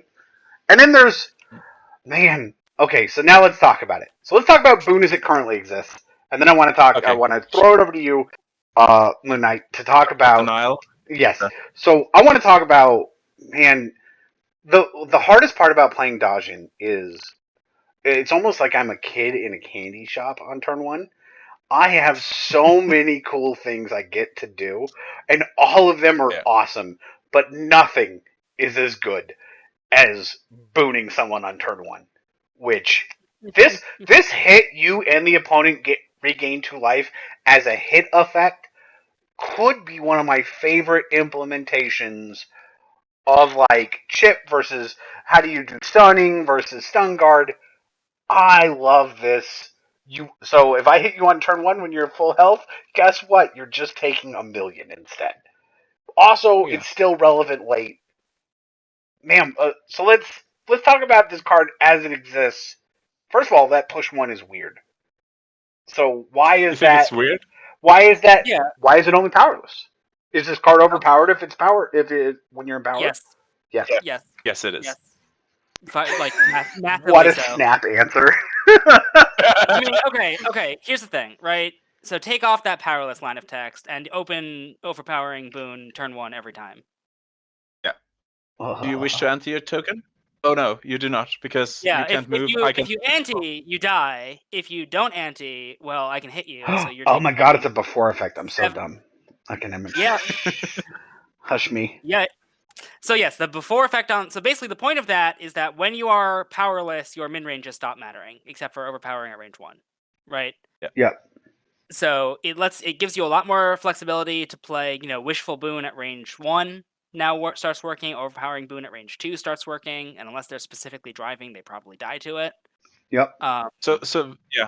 It gives you a lot more flexibility, and it makes you still feel like when you're when you're powerless, you're still playing Battlecon, but your things start to get a little more functional, if that makes sense. Like a lot of your powerless effects they're not strength, but they kind of smooth out some issues that you'd otherwise run into. Yeah, I love that. That's a really good way to put that. Between these two powerless parts, right? You feel it does. My favorite part is you don't. When you're empowered, you're playing this high risk, high reward game, and when you're powerless, you're normal-ish, right? You still have absurd numbers on some of your styles. Don't get me wrong, but I like this. You don't feel actually powerless. You just feel different. Yep. I mean, your things are just cleaner, right? Right. They work a little more smoothly. That's a really good way to put it. And everything works a little more smoothly, right? So, I mean, your wishful is still +2 priority, and put +2 prior on a drive, and it still beats. Yep. And the hit effect, you probably have, you have the best choice of which wish you want to give back. You can give back one, least good wish. You all saw how I lost that game, right? You don't have to play around wishes anymore, so your mix-ups get a lot cleaner. Like you just kind of get to do the thing with the good styles, and hopefully you didn't take too much damage. Was wishful ever optional? The hit effect? No, I don't think so. It always regained a wish. I feel like once it was end of beat, I think. It was weird. I think it might have been optional very briefly, but when it was optional, just no one ever gave back wishes. Even if it was strategically right to, sometimes it felt like it was too much effort to think about which wish to give back, so you just didn't. Oh, yeah, that makes sense. Was there ever a time where you couldn't give back a wish they made this turn? I don't remember. I can't remember that. I think that would have made beat 1 boring. Oh, yeah. That's a good point. And yeah, so obviously Boone's hit effect is very silly. It's a good hit effect. It's not so secret purpose is to build up a life buffer near late game, so you don't just insta die, because you're a lot better at insta killing the opponent than they are insta killing you. Yes. Also, it makes beat 1 a lot. A boon beat 1 can trade for crazy. Like the Duplicious boon beat 1 hits. Oh yeah, if they outspeed boon beat 1, it's bad for them. It's bad for them. It's very bad. But you know what? If you outspeed them, it's totally fine if you're stunning them, and this is a strike. I think this is one of my favorite bases, just because of its design is so good like that, right? Where if I go first turn 1 and you're at max health, guess what? It doesn't matter, because I'm going to hit you for minimum 5, right? When I'm empowered. So I'm almost certainly stunning you out unless you're doing something specifically crazy. Oh, and if you go slower, I'm still going to knock you for 1,000,000 and get retroactive armor too. Yeah, I mean, Boone, like, the whole concept of Boone is it does a bunch of things that he wants in a relatively affordable package, but doesn't, like, clock the game down necessarily. So, like, he already ends games fast. If Boone, Boone not having that gain life means that he sometimes ends games too fast.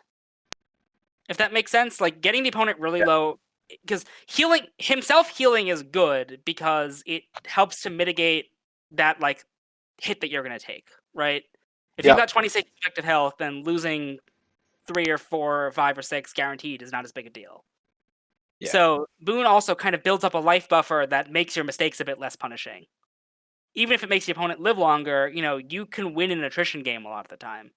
Yeah, I like that it also feels like even when you do hit them and they gain 2 life, you're still usually winning the beat, right? And this card just rarely ever feels bad in a way that some of his other cards can. In a way that, like, sometimes it's like, there's nothing I could do. I'm in this scenario, this wish is up, I'm almost 100% dead. Dajiin has some bad feels that will occasionally pop up for brief moments when you play him, and this card never feels very bad. Yeah, it's the complete package. It's it's not Wings, because Wings has usability problems, right? Wings has min range, specifically. 2 to Boone 4. is just this is a really good base that it's like what was it, Warhammer? Scythe or Warhammer. Yep. Yeah. Which is basically is Warhammer 1 to 2 range. Yeah, I believe it's strike with hook 1, guard 4 instead of guard 5. Briefly, not talking about Dajiin. I want to, and while I have you here, what is this shape called? It looks like a strike with +1 range. Better right? strike. It is strike with +1 range. Yeah, it's usually called better strike. So basically, unique bases are weird, just straight up. Because originally, back in the War of Indians days, unique bases were the thing that your character was good at, but more, right? So you had Spellbolt being Kalistar's big, like, extra double down on range. You had, Lixis being the control unique base. You had Demetros being the I'm going to go even faster type thing. It was kind of a fourth multiplier. I mean, Hepzibah's kind of speaks for itself, right? It's the heal. It was so stupid. They can heal. Bloodlight? Yeah, it's pretty good. Oh, that's a pretty good card. And so that was true through War specifically. Like, they wanted to make the unique bases feel very extreme. In Devastation, they kind of rolled back, where you started getting the unique bases that were like Haymaker or unique bases. Now, are you real fast? Are you talking about version 4? The one, like, working on version 4? Because obviously Devastation came first, right? Is that wrong? Original, yeah, I'm talking about original Devastation. Okay. So basically, what happened was you had War, you had War v1.5, which was released with Devastation Extended as a kit patch for War. Sure. Then you had Devastation. Then you had War Remastered and Fate, which came out together, and then Trials, and then Wanderers and Dev 4.0. That was the release cycle. But in Devastation, you started getting bases like this, and Boone is very similar to Haymaker, because Haymaker is also a Pendros' unique base, which is strike with before advance 1, and a little less guard and some opponent repositioning. And it's not Haymaker Haymaker had 2 prio and 3 or 4 guard, so it's got more trade-offs than Boone does, but also Pendros isn't Dajiin, so whatever. It's correct. But you started getting those side grade or upgrade of a base. Yes. Unique bases. Weirdly, for a while there were also very few Speed 5 unique or Prio 5 unique bases. Don't know why that happened, but it did. But that kind of only first kind of happened in Devastation, and then Fate really doubled down on those, right? You've got Keg, which is kind of a weird strike shot hybrid. You've got Arc, which is just weird shot. Yeah. You've got Slicer, which is just weird drive. They really double down on unique bases are a character specific twist on An existing base? Regular bases. Okay. I mean, usually So with less like blessings, more upgraded strikes, shots, and drives. Yeah, or slightly different strike shot drive, and they still existed, right? Berman's Might is a weird shape. Sure. Alexian's Divider was just strike, but but very Alexian. But there was there's a precedent, certainly during Divider, even though Divider was kind of underpowered and got buffed in V4, that characters with drawback UAs could make up a lot of ground on really strong unique bases, because those tend to be like fit into a lot more things, right? Drawback UAs tend to be big styles, and it feels good to throw a big style with a big base. Yeah. So that's kind of how that panned out. And so that's what Boon falls into. Boon is the, this is just strike, but it's strike with a bunch of candy attached to it. And so what is the other one? So what is the other shape? The 1 to 2 3 4 0, right? Is that 1 to 2 3 4 0 or 1 to 3 3 4 0? So 1 to 3 3 4 0, which is, I think Dravel has that. Karen's got 1 to 4 2 4 0 on Claw. And that's just Vanna got it basically because she has advanced 1, right? Well, Vanna's got running strike. Right, she has Scythe, right? Yeah. And I love using Scythe as an example of one of the reasons Vanna is one of my favorite characters to have new players play. Scythe never feels bad.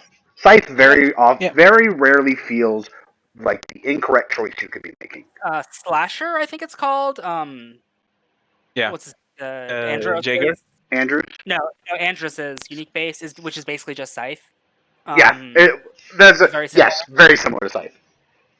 Yeah, and those feel good because they're kind of a jack of all trades. You get a bunch of things. You're only going to get stunned out if they do something really extreme. But yeah, so this is in the vein of strike, but better, very clearly, right? It's strike. It's got an extra range, so its stat line reads better, and its abilities are not side grades. They are both good. Was this ever a different range? Oh, sorry, Charles. I don't think. I think Boon and Denial always had 1 to 2 range. It before came later. The before was that was me. Yeah, that was after figuring out how to do the heal. The heal was actually originally. I think we had Soak 2 on it or something, and I really liked the heal. Originally it was Soak 2, and you healed your opponent, I think. That would not have felt anywhere near as good as... Or maybe it gave your opponent a wish back for a bit. Yeah, it did, I think, on damage or something like that. It was different. It always helped your opponent, and it was always like weird, and Charles can talk about Denial. So let's explain to me what this magical Denial is. Okay, so originally when I made Dajiin, I wanted him to be have this bad genie feel. So originally his unique base was Denial, which was basically like, I deny your wish. Yep. It was no wishing for more wishes. No wishing for more wishes. So the unique base was very, very different. It was range 1 to 2, power 1, priority 1, and I think it had armor or stun guard 1. I think it was stun guard 1 due to the fact being like 1 straight down the middle. And it had no effects except for 1, and that was reveal. Or it had reveal, or if your opponent anted a wish, you may reveal this. And it was you gain the boon granted from your wish this turn, and your opponent does not. Yep. That would have been wish. So why was that? That sounds. This card's really good, but man, that just sounds an unbelievable amount of fun to play. Was it just not if they chose toughness? So here's the problem. If they chose toughness, it didn't really do much. Right. Like, I mean, like a lot of times I can imagine these don't it was matter. It was often statistically good, but if they threw power, you were often like just stunned. If they threw speed, you were hitting for 1 or 2. If they threw flight, you're so slow that it doesn't like it's there were trade-offs there, and the trade-offs just felt bad for everybody because you're playing such a terrible attack in the first place just to like maybe steal a wish. Was there ever cancel their wish, choose your own wish? No, no, because again, you run into the same issue where it was like you can still toolbox something, but your base stats are so bad, and we basically found from testing that it felt more interesting to have like very kind of big generic wish counters than weird specialized play-by-plays. Yeah. So the thing about it was it banked on your styles being crazy good, and I mean they are. Let's face it, they are really they good. Are. A wishful boon could still like outspeed stuff and hit really hard. But you needed the stun guard. We talked about that, like making denial have stun immunity if your opponent entered a wish or something to get around the strength wish thing like that. But it didn't really work out. But it was super fun to just like, grant me flight, especially when it was move to any space and then move to any space and then move to any space. So you basically gained all the movement advantage that your opponent thought they were going to get, even if it was at like prio 1 or 2. Yep. And the problem was like, so there were two big issues that I remember. The first one was that against experienced players, it was actually much worse than current boon because when it drifted, you just died. Yeah. I mean, you had no fallback, you just died. And like that significantly holds him back at higher levels of play because when the opponent is even at all unpredictable, you have a dead base. And when you're powerless, it's even more dead. Oh yeah, when it was powerless, it was amazingly bad. Yeah, I mean that's just more incentive for the opponent to rush wishes until you're powerless and then just outbrawl you because your kit sucks. So holistically, though, right? Because sorry to interject there.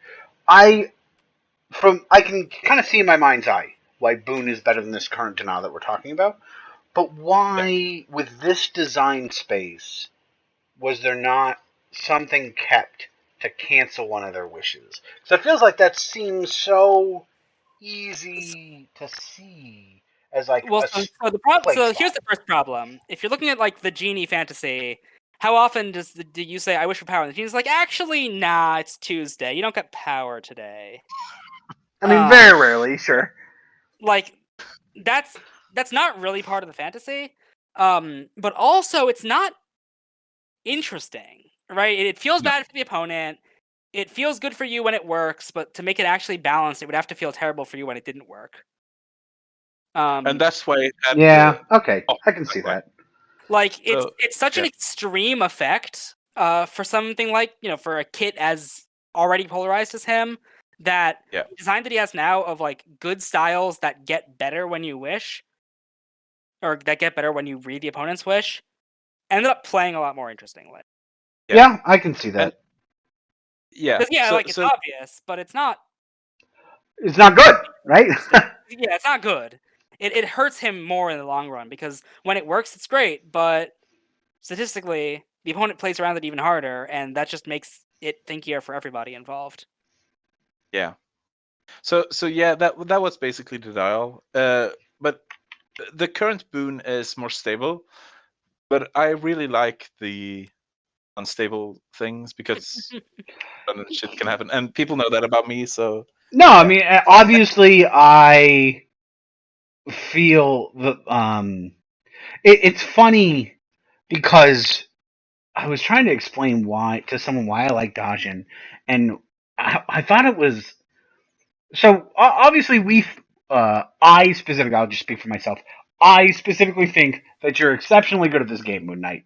And so the idea that you would come up with a character that it's like the only way you can win is if I give you a wish handicap, first of all, struck me as funny. Which obviously that's not the true design decision, but like this feels when playing this character, it's such an emotional roller coaster. Like when you lose to like a wish, you lose so hard, and it feels so bad. And when you read like with a duplicitous boon, it's like whatever else actually happens in this game might not matter because that felt Like, literally a highlight. Every turn for someone feels like a highlight reel play. Yeah. So yeah, basically, so there you have a good explanation of why we changed Denial to Boon. So say you played Duplicious Boon, your opponent antis +4 power. It's still a lot of damage going around, but you still like heal up and stuff like that. It's fine. Yeah, it's fine. Now exchange Duplicious to what I said. Like it's keep Duplicious, but Oh, so the remove Boon 1/1/1? and exchange Okay. to Denial. Yeah. And you'll see what happens. So for the first thing, Duplicious gets +4 power. You get +4 power for Grant Me Strength. That's +8 and +1 for it. So it's 9 damage. Your opponent does not hit you for as much, and yeah, it's basically over after that attack. You're throwing 9 power and have effectively 4 armor. On the other hand, if they don't, it's the worst. Right? Like nothing. I have missed on an Almighty before, but yeah. I've never Almightying with a 1/1/1. So yeah. So like that's the thing, right? It's just when it doesn't work, and you always have to factor in the fact that it might not work. You're like look at your hand, and you're like, oh, I need to play something. Wow, this is a terrible card. Yeah. Okay. Yeah. I wish that there was something more, but if this was 1/1/1, it's like I tried playing Phelana, and like it's like I don't know if I want to play this because I'll just get blown out if I lose so bad that like I don't know if it's worth the sweat sometimes. Yeah. I mean, Phelana also can do that because she has an extra unique base, so one of them can be the dumb. Yeah, sure. Situational one. Dajiin does not have. Dajiin unfortunately does not have room for dumb situational cards. He does not. His kid has a lot of things he has to make up for in very few cards. Okay, so I want to talk about his finisher last, I guess. But I don't want to talk about Wish Granted yet. This thing sucks. No, Price of Power sucks. Yes, why is this card so bad? Like, this card is obviously great, but like, why is this? Wasn't there a version that was busted and they got nerfed and then it never got like compensation? Yeah, and then it never got out of it. So Price of Power originally was basically your opponent was forced down to no wishes because it basically killed them if they didn't anti and I wasn't powerless. So it was really boring out of that perspective. It was like if your opponent could anti a wish but choose not to, they take damage equal to the damage they would deal this turn or something like that. Oh, and that's absurd. It was similar to Rexan's 0 hour anti finisher, which is like cool, right? But yeah, it was not good. No. And the thing about Price of Power, I feel like we missed kind of out on it because he only has one real finisher and it's kind of dull, but the other one is kind of good. So yeah, I mean, I guess why is this? Yeah. Well, maybe not. So why is this not? First of all, chip 2. Why is that not just suffer some amount of damage as an after effect? So unfortunately, because it's not conditional, meaning they would just insta die. Yes. Yeah. As an after effect, yes. Like it's a finisher, guys. Come on. So most finishers, have counterplay to some degree. Yeah. What I wanted out of Price of Power that isn't in the attack, and that is kind of what we talked about recently with Denial, but like a weaker version where you also get the boon that's chosen. Like after. There definitely could have been something like that, healthy for Price of Power. I think on a finisher, it's a little more. Right. The problem with Price of Power and that concept on a finisher, because I see what they wanted to do with it, but you can't do it on a finisher because at that point the game's over, right? And it doesn't matter that I get to do the cool things now. The game's over in 1 to 2 turns from here.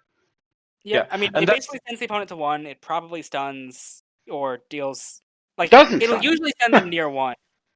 Oh yeah, sorry. It's I'm thinking. Excuse me a second. Even chip. You have the armor, but 2 armor. Price of Power is underpowered. Yes, we know it, and it's kind of sad because originally it was too strong. Like I said, it was like Rexan's ultimate finisher. Yeah. 0 hour. No. Yeah, 0 hour is the one that deals the deals damage equal to the number of curses they have, right? And that one does Yeah, actual and then they damage. die. Yeah, because Black Eclipse is the other one. So yeah, 0 hour does actual damage, can kill, is generally pretty silly. Was the best finisher in the game back when anti-finisher was a thing, because anti-ing it locked them out of anti-ing curses and they died. Weird trivia. Anyways, yeah, I mean, full disclosure, this finisher's bad. We probably would have been able to clean it up with more playtesting, but sometimes game has to get chipped. So if you guys at home listening to this who don't play or love playing Dajiin, just add like a closure to this where it says, and when an opponent antis the wish, you also grant that wish to yourself, or something like that. You gain the granted effect. Yeah, but even that's not good enough, right? Because Because that doesn't actually do much for the form. It will do a lot more than you think. Trust me. Because I guess all wishes granted. Okay, sure. All wishes are good back. I mean, your opponent grants back all wishes, which means that you become empowered, right? Yep. Yeah. And you gain this would probably get the Clinhide treatment and turn into an actual attack. Would be healthier. Yeah, that might be it as well. But you give it, you make the chip of before, and you give it an actual attack, and so like it can kill, and then you're fine. Yeah, it will probably be more balanced. But the one I want is like, if I got free reign, which I know is not healthy once you create your own characters, because you always want to either push them a little too far, or like have a, the. It's only good for like you in the end. Yeah, exactly. This is good for my style, and it's not good for everyone, and I get that. But what I wanted from Price of Power was for it to be like an upgrade finisher, like an install, right? Yeah, basically an upgrade finisher. There are a bunch of them, so pick one. And yeah. But to be fair, this doesn't bother me so much because the other finish was really good. This is one of my favorite designed finishers. I don't think it's the most powerful. I don't think it's weak. I don't think it's underpowered. I think it's not always great. It's got a lot of use. I really think this is a very well designed finisher. You want to hear something really, really sad? This finisher used to be during playtest. I forget if it was 2 base prio or +5 on the reveal, but it was real busted. Well, that seems. Remember which one it was, Charles? I remember it was 1-3-6-6 when you were powerless. Yeah, it was 1-3-6-6 if you were powerless, and I really wanted to go back to that, but it didn't work out because it beats too much. It won the game almost because it won the game. Get reading or take this reading fate. Yep. Yeah. I mean, reading fate would beat wish granted, so. It's what? So reading fate was 1-1-6, right? Yeah, not if they wished. Fortune Buster, I meant. Yeah, Fortune Buster would. Reading fate wins because it's ignore. But if they wish, then you dunk them. Wish granted is a pretty silly finisher. It does the thing where you don't die to wishes. It probably kills that late in the game. I especially, and it didn't, and you both saw that game I sent you where I ended up. My only thing that hit was a wishful while I was powerless, so I became empowered next turn. But I had my finisher up. I really like, even if it didn't, that not working out doesn't mean that it won't work out anytime. This interaction is really, really cool. To where if you're playing around this card and you're powerless, it's one thing. But the moment I hit you with wishful, it's like now you're dealing with a completely different kind of problem, almost. Yep. Which I just think is awesome. It's like Sherry's move, Mirage, where she moves to range 3 and then she has whatever her vortex version is. Soul Gaze. I think it is. Right, where you set your card sets up your finisher. And it's just good overall. I love this part, even though it's rarely relevant, but it's just cool. The other thing is that like the things that Wish Granted beats in in general, Masterful Drive will often also cover with some minor caveats. Sure. which means that you still kind of have the mix-up, but you now have an extra really good tool thrown in there. Also, Wish Granted gives you a bonus that Almighty suddenly becomes a lot better, especially if your opponent has wishes. Yep. Yeah, Almighty Drive is 1 to 4, 6, 1 to 4. Yeah, 1 to 4, 6, 6, which is pretty similar to Wish Granted if you're powerless. Yeah. So, it's a cool finisher. What would you kind of in closing, I guess, about Dajiin? First of all, Charles, are you happy with the character that you ended up with, or what would you change? I'm happy with the character, how he ended up. I feel like, and I was struggling with this, but that's mainly due to the fact that before we had a lot more, or like we had characters that like denied buffs and stuff like that. So I felt like I wanted the powerful, the enhanced version to be included in the cards and then grant negative modifiers. But since it's like me and Daniel talked about earlier, we basically said like, yeah, but it's like 2 or 3 characters in the total roster, so it's not a big thing. And a lot of those got changed anyway. Anymore. Yeah. Right, like, let's be clear, and I talk about that all the time. Naturalizing, Silver, and what's the last one? Negation? Is that the last one? Yeah. Yeah, all those got changed, because, look, I am a Magdalena player to my core, and those changes were amazing for me. Yeah, the last one is no buffs token. Yes. Yeah. So and that made a lot of difference. But once we started playtesting, I was like, that was the main thing I was rioting against. But since that change got made, it doesn't really matter. What I would change about this character is the other finisher. Yeah, I agree with that. And yeah, that's basically it. Because I feel like Grant Me Strength is the one where people go like, that's crazy +4 power. And I mean, +4 power is good. I would have made this +3 chip 1. Yeah, or that. Right, I just don't want to get stunned. Like, getting stunned when you're already, like, when they're already hitting you hard enough, and then you're giving them an extra strike for free. Getting stunned on top of that feels like you lose the game almost a lot of time on that spot, right? I mean, that's fair. That said, if you're being honest, then so let's say you dodge their bonus strength, they're never gonna get that wish left back from you, right? Never. Right? If you're afraid of playing the plus power game, then you're never gonna get that wish back. So it's. And if they only do it when it's guaranteed, then you know when they're not going to do it. Yeah, exactly. And then suddenly... yeah, but if you can read that well, you're never going to get into that problem because, like, I don't know if you know, but this character has some nutty numbers on their cards. I mean, yeah. I don't know if you've ever, like, just looked at a stat line with when they've anteed a wish and, like, you've correctly read, your stat lines are outrageous. I mean, yeah, you're hitting for 8 pretty consistently. I think what I realized about the characters that I like, there's nothing more than I like just hitting someone for 7 and 8. Yeah. And I mean, let's face it, Grant Me Strength, if that was a +3 power, your overpowering is still +3 power, right? Yes. Because you have armor 1, sure. Yeah.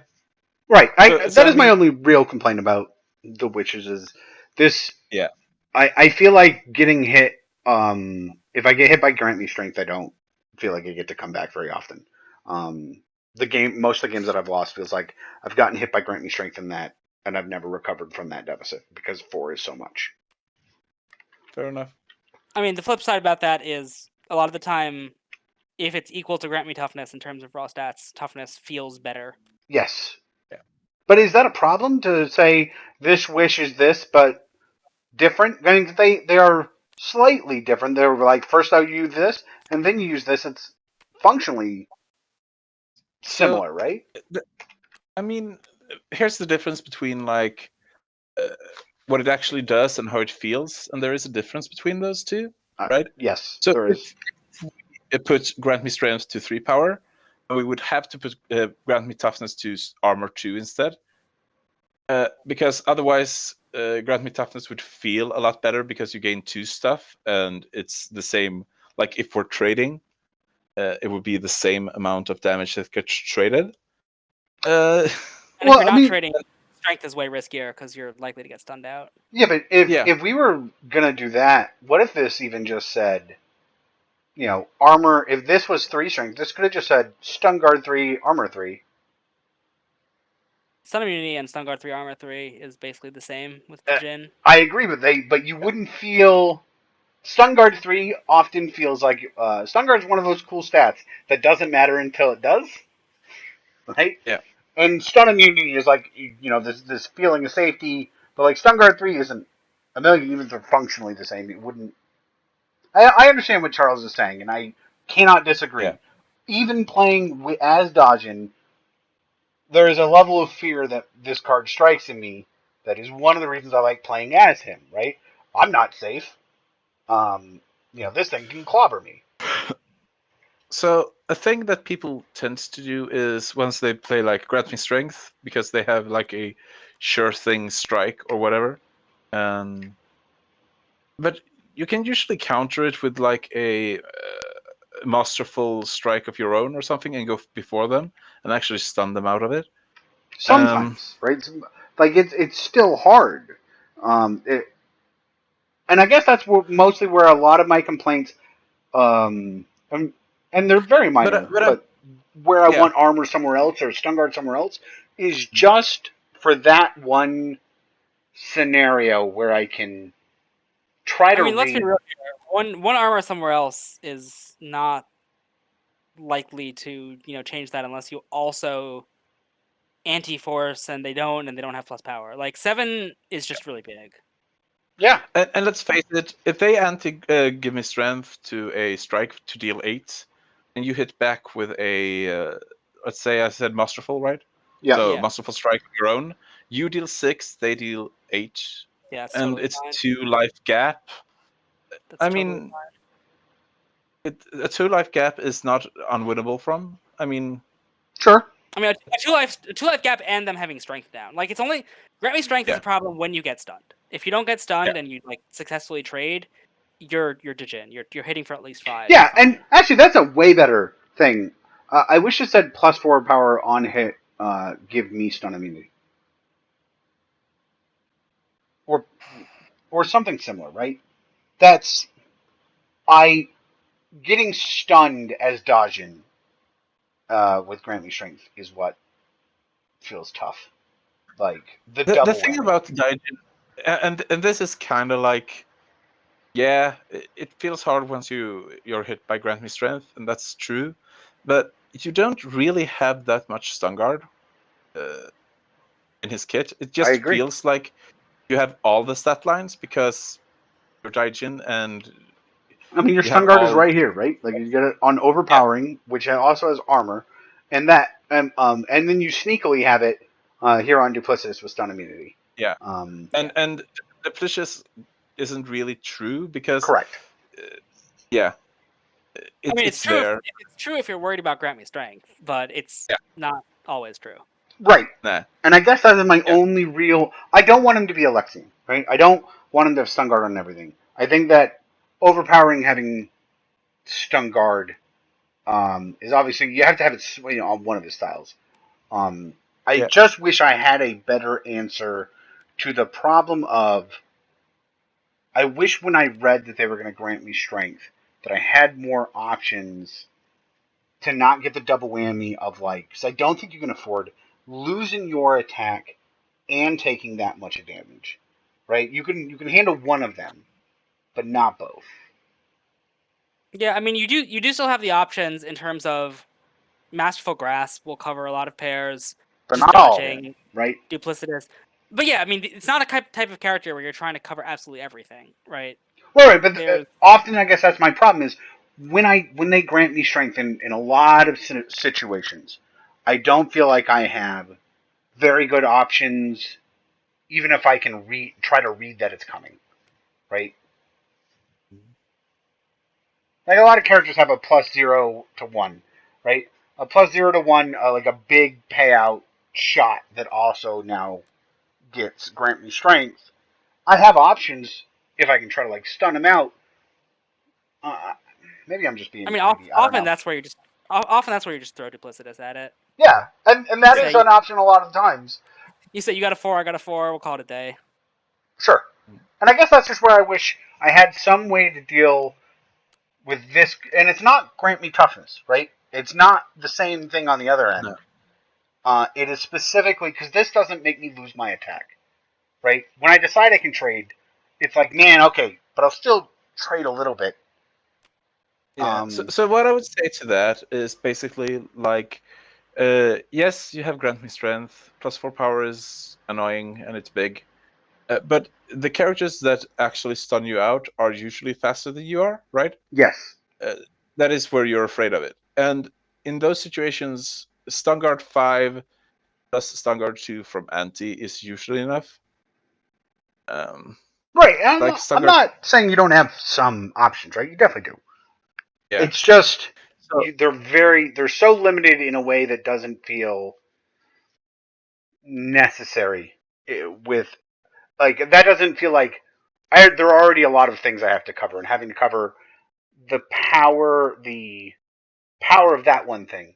I wish this did the same thing without that specific feel bad, like giving me stun immunity or doing plus 3 power chip 1. It's specifically getting stunned by strength before I attack that feels overwhelming. Yeah, I can see that. But that regardless, exactly. It's like, yeah. This is my the big thing I would change is the other finisher, and that's basically. That's the main thing. Yeah, everything else feels. Yeah, this card is not pretty much about right. This card's not great, but the finisher doesn't bother me so much because Wish Granted feels really good, right? Yeah. Like not having it almost when I originally thought this, and one of the reasons I actually wanted to have this conversation with you both, right? It was about price of power. Are there any times where one of these finishers is specifically part of the power budget, and like price of power is supposed to just be bad? So you're supposed to almost be forced to choose Wish Granted as a design budget thing. That's not really a goal. It sometimes happens that way because the finisher is usually overpowered and gets nerfed and doesn't get buffed back to reasonable. But we don't really ever say, hey, by the way. Well, I mean, we very rarely. It does. Yeah. It has definitely happened. Coffin nails. I mean, coffin nails is a weird. Coffin nails wins, and if it hits, though, I mean, coffin nails is extreme. Right, but I always thought that her finishers being bad was part of Schecter's design choices. No, there's a difference between both finishers being bad and one finisher being bad. Both finishers being bad is reasonable power budget. One being bad, it doesn't actually mean anything because you just pick the other one. Yeah. Well, I was just thought that you always knew as the opponent, that what they only had one option, right? Yeah, but that option is face up from the start of the game, and they can switch. Yeah, sure. So there is one reason to play the other one, Price of Power, and that is basically if you have 2 HP and your opponent will go down to 1 if they use it. It's a dash counter for the last beat, stuff like that. Kind of, There's no way you're ever doing that. I mean, I've done it. What? Actually, so yeah. You're the life you live, Charles. Yeah, I know, but it's sometimes you can afford to meme on people. Yeah, it's actually, and this is why I pointed out that the chip 2, as opposed to suffer 2, bothers me so much. Because I wish this was a 0-hour analog, right? I think 0 hour is a really cool finisher. I think it's really hard to use, and it's almost like that threat finisher as opposed to actually doing it. I wish this had the option to kill them. The difference is that when it 0 hour, they have a non-stat based answer, right? They can just anti the tokens. This one never had that. Well, they have can anti their token, but they need to hit because they die end of beat if they regain all their tokens. Isn't that it? That's only if they have 3 tokens, though. Yeah, that's right. That's right. The damage part of it, which is the damage, 3 damage per token, is only if it's on reveal if they don't still have them, so they didn't anti. Right, it made them. The whole point of 0 Hour, which I just think is a really well designed finisher, is the scary part of making them have to anti, their tokens. Yep. Yeah. Same thing with like Dragon's Descent, making them have to move. Yep, I mean Yeah. that's definitely reasonable finisher design space where it's like if you ever don't do a thing, maybe you get blown up. Yeah, but I don't. So I guess I don't know how that would have ever have worked. It would need to be something like if they didn't anti a wish, or if they did, but then you have to worry about powerless. It just was really clunky. I wish And that like it I said, removed empowered and the ability for them to anti wishes, and like the wishes they antied, you then got to anti. Didn't it do that really briefly, Charles? I mean, like I said, I believe was you regain all the wishes, but when you anti it, I gain it as well. So it was basically you get no wishes. It was some kind of wish stealing. Was it that? It did something with wish stealing, but I forget what it was. Oh, so you both just it was silly. See, now that seems way weirder than like if you anti these two, it would be really cool if this removed the whole wish thing from the table. But now I have these two antis that you made earlier in the game as antis I get to make. I feel like I think I tested that really briefly, and it just felt weird. I mean, it's like it's probably. I can see combinations where that's unbeatable. In general, there's a lot of things that are cool, but end up feeling kind of weird. It's just and you still want to keep the theme of the character, and that's why I wanted it to be like if you anti this token, I get the token as well, because you're not actually denying the wish, right? You're just like making it happen, but it happens for both of you. Yeah, but I'm going to make the argument that this other way, where I get where now I get the wishes only and you don't, is literally Jafar. Right? You're the genie now. I'm making wishes from you. I mean, that's not what Jafar did, though. He basically like, I want to be a big genie, and then he got fooled by a guy like Happy Seers. Jafar just like wished for more wishes, but did it badly. Yeah, yeah. He tried to act duplicitously. And he already has card for that, so I don't know why he cried. Yeah, but I anyway, that aside, I do want to point out to both of you that this was, I think, like as a closing thought. When I originally was, I was doing some testing for Wanderers and all that, and there were a lot of characters that I just really, they just didn't really speak to me out of Wanderers. Like of the characters in Wanderers, I liked Kai and I liked Korra, and originally I never played much Dajiin until I was testing for Pastures tournament, but man, did this character ever take me personally by storm. Like, this character is a personal attack on me, the human. I don't know if you could actually have come up with a character that is exactly what I want to do in a game of Battlecon. You could have had clashes. There could have been more clashes. Yeah, he doesn't clash a lot. You can get that out of Evil Hikaru, though. Yeah. Yeah, because I looked at it and it's almost just like, I looked at my character list and I'm like, I got a brand. Like, I got this really weird, specific brand of things. Like, Evil Hikaru, Lim, Magdalena, and Dajiin. And Dajiin, I think, is replacing Sherry as my fourth. But cool. They all do that thing. I can't thank you guys enough for making this character who I did not expect to like at all. And instead, I love playing this guy. He's so cool. Sometimes you just want to punch really hard. So punching really hard is only half of it. It's not just punching really hard. It's this moment when it's like, by the way, right now, someone in this moment, like, whatever choice they make right here, someone is getting unbelievably clobbered. Like, every as a closing statement, remember that Almighty is very playable even if your opponent can anti wishes, because I've seen that like a lot of people don't play Almighty out of fear that everything is going to go terribly, but it's usually this is your public service announcement that Crossfire is a good card, and even if you don't have Crossfire, Almighty is still a pretty good card. This card is and so is Overpowering. Sorry, I'm reminding. Sorry, Overpowering is still playable even if you don't have wishes. And like, it's pretty good. Yeah. Almighty though, yeah, just punch him, just beat him up. You got great. Just punch them harder. Yeah, I mean, smash harder. And yes, do not glue Overpowering to burst. It is sometimes a good idea, but not always. It works very well with non-bursts as long as you can set up that range 3. Yep. Overpowering burst is usually good if your opponent forces you to discard your original attack pair.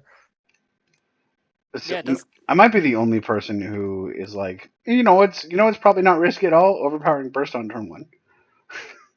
It's super risky. It's unbelievably risky. Don't get me wrong. It beats most things, but the things it loses really hard to. The things it loses to, it loses an unbelievable amount to. It also tends to lose you next beat when that happens. Yes. Is the problem. Yeah. But look, sometimes you got the read. What are you gonna do? Yep. When it works, it's great. Oh, yes. All right, guys. Any other closing thoughts on my favorite character from Wanderers? No. I think we're good. Anything, Charles? Just Switch. Switch is still good with. Yeah, whatever. Oh no, actually, that's relevant. Before we go, so your starting discards, Charles, that we talked about. You discard Wishful on turn 1. Sometimes. Please explain. It's all dependent on the matchup, right? If I need the +3 priority for some reason, I keep Wishful. Otherwise, I usually discard Wishful, and I usually discard. I usually discard Switch, but if I feel like I want to go like sneaky on them, I discard. No, not Almighty. I discard Duplicious. So I usually discard. I think these are my normal discards. And now you can't do fun things with Almighty Drive. I mean, sure, but Drive Wishful does, for me at least, a lot of what Almighty does on turn 1. It's the you didn't anti-punish, right? Right. If I hit you with a Wishful, this is a punish just as much as this. I mean, it is a punish, but it's a punish with -3 power, -2 power. I mean. Sure. Yeah. I mean, but you don't need everything on turn 1. You just need one of the options, right? Yeah. And that's tossing discard 2ing Overpowering is also not the end of the world. Like, yeah, I think Overpowering is fine. I like the threat of Overpowering Burst. I'm not joking to say I do that, but I don't do it super often. But I think the threat of this is super scary. I honestly prefer spreading it over 2 beats, actually. I'd rather first Burst and then Overpowering rather than gluing them together. And in general, I 100% agree with that, right? But it's almost like it's not the actual pair itself so much as like you have to cover this, right? It's not great for me to play them together, right? But you still have to cover it on turn 1 along with Masterful, or just Duplicitous Shot or Wishful Boon, and it's that overwhelming number of things that I want to present. So if we want to go through this, like basically, Masterful should always be in your starting hand because it does so much for him. Correct. Yep. You can't discard this. You have to have this. Yeah, and then Almighty or Switch, I feel like you should have, because at least if you're going for the dodge, like I might dodge thing. Otherwise, you might as well like discard dodge because you're not gonna dodge round 1 if you don't have Almighty and you don't have Switch. You came here to trade somehow. I mean, is that true? Yeah. I don't know. I can see myself wishful dodging. If I've got now, if I maybe that's a good reason to have Overpowering in discard 2 would be, if I want to wishful dodge, I get like almost perfect positioning to try to set up an Overpowering. I don't hate That's that. fair. But now you're keeping dodge in hand as well as, I mean, now you have Almighty as a mix-up, right? Sure. Yeah. So that is what I'm saying. If you're having Almighty and Switch in discard, you might as well put dodge into discard. That seems. Yeah, maybe that's not. I'm just so used to never doing that unless they're, a very specific subset of characters. So what your opponent are, what you're asking your opponent in this specific like startup is, do you want to grant me strength round 1? Right? Yeah. Yeah. Do you have enough priority to beat my Yeah, wishful? I don't think I could do that. Right. I think you have to. If you're discarding dodge, you have to get rid of wishful. You can never get rid of masterful. Yeah. So this is fine, and Duplicious says that if you want to go faster, grant me strength and like charge him with a drive, because that's usually what happens. Then you have Duplicious boon as a option. And Duplicitous also covers some reveal my future situations where if they reveal and it's not duplicitous, you just swap in duplicitous and call it a day. Yes. Yeah. Yep. And so for this reason, I want to have one. You need to at least have one not punish and one wish, or one not wish punish and one wish punish. And usually for me, I keep wishful. This is your hand basically: Almighty, Duplicious, and Overpowering, Burst, Drive, whatever. And your set is Duplicious, Boon, and your opponent ant is Reveal My Future. Then you're fine with Overpowering Burst because that's gonna hurt. So it's, you have all the options, but you don't have all the options all the time, and that's kind of what makes a good character, I think. Yeah, and so I guess that was my closing thought is, it's hard to say against anybody without specifics, but are these like your starting discards, or is this like a wishful? Do you have a grasp pretty here? character specific, it turns out, with him, because he's got to see, what do you lose to, right? Are you losing on speed? Are you losing on power? If the opponent is a heavy, then wishful, whatever. I mean, usually the only thing that's for sure, right, is I usually don't care about strike and discard 1 because I have boon as my strike. So yeah, boon is just better strike. You've got some clashing issues, but like having different card shapes is so good for Dajiin that. Yeah. Also, I mean, wishful strike is usually a good like pairing with wishful, in my experience, because for 5 damage if you have the empowered. Yeah, that's very true. That is a good, and you don't usually need like the extra range on boon to wishful. Correct. That's true. I have been pleasantly, well, usually actually it's not wishful, it's usually masterful strike, one of my favorite masterful strike is really good because it hits that 6 power breakpoint. Yep. Yeah. And not only does it hit the 6 power breakpoint, but with empowering, you're going before their drive too. Before regular 0 prior drives. Yep. And I mean, if you clash, their drive is down, which is then you're just crushing them with masterful anything, right? Yep. Masterful boon. Let's go. Yeah, like it. There's a lot of times that if you clash their drive, they're so dead it's not even funny. Yeah. All right. That being said, I think I'll kill it there. Thanks for talking to me about this, guys. I appreciate it. Yep. No problem. Yeah. Thanks for having us. And we'll catch you later. See you around. Bye.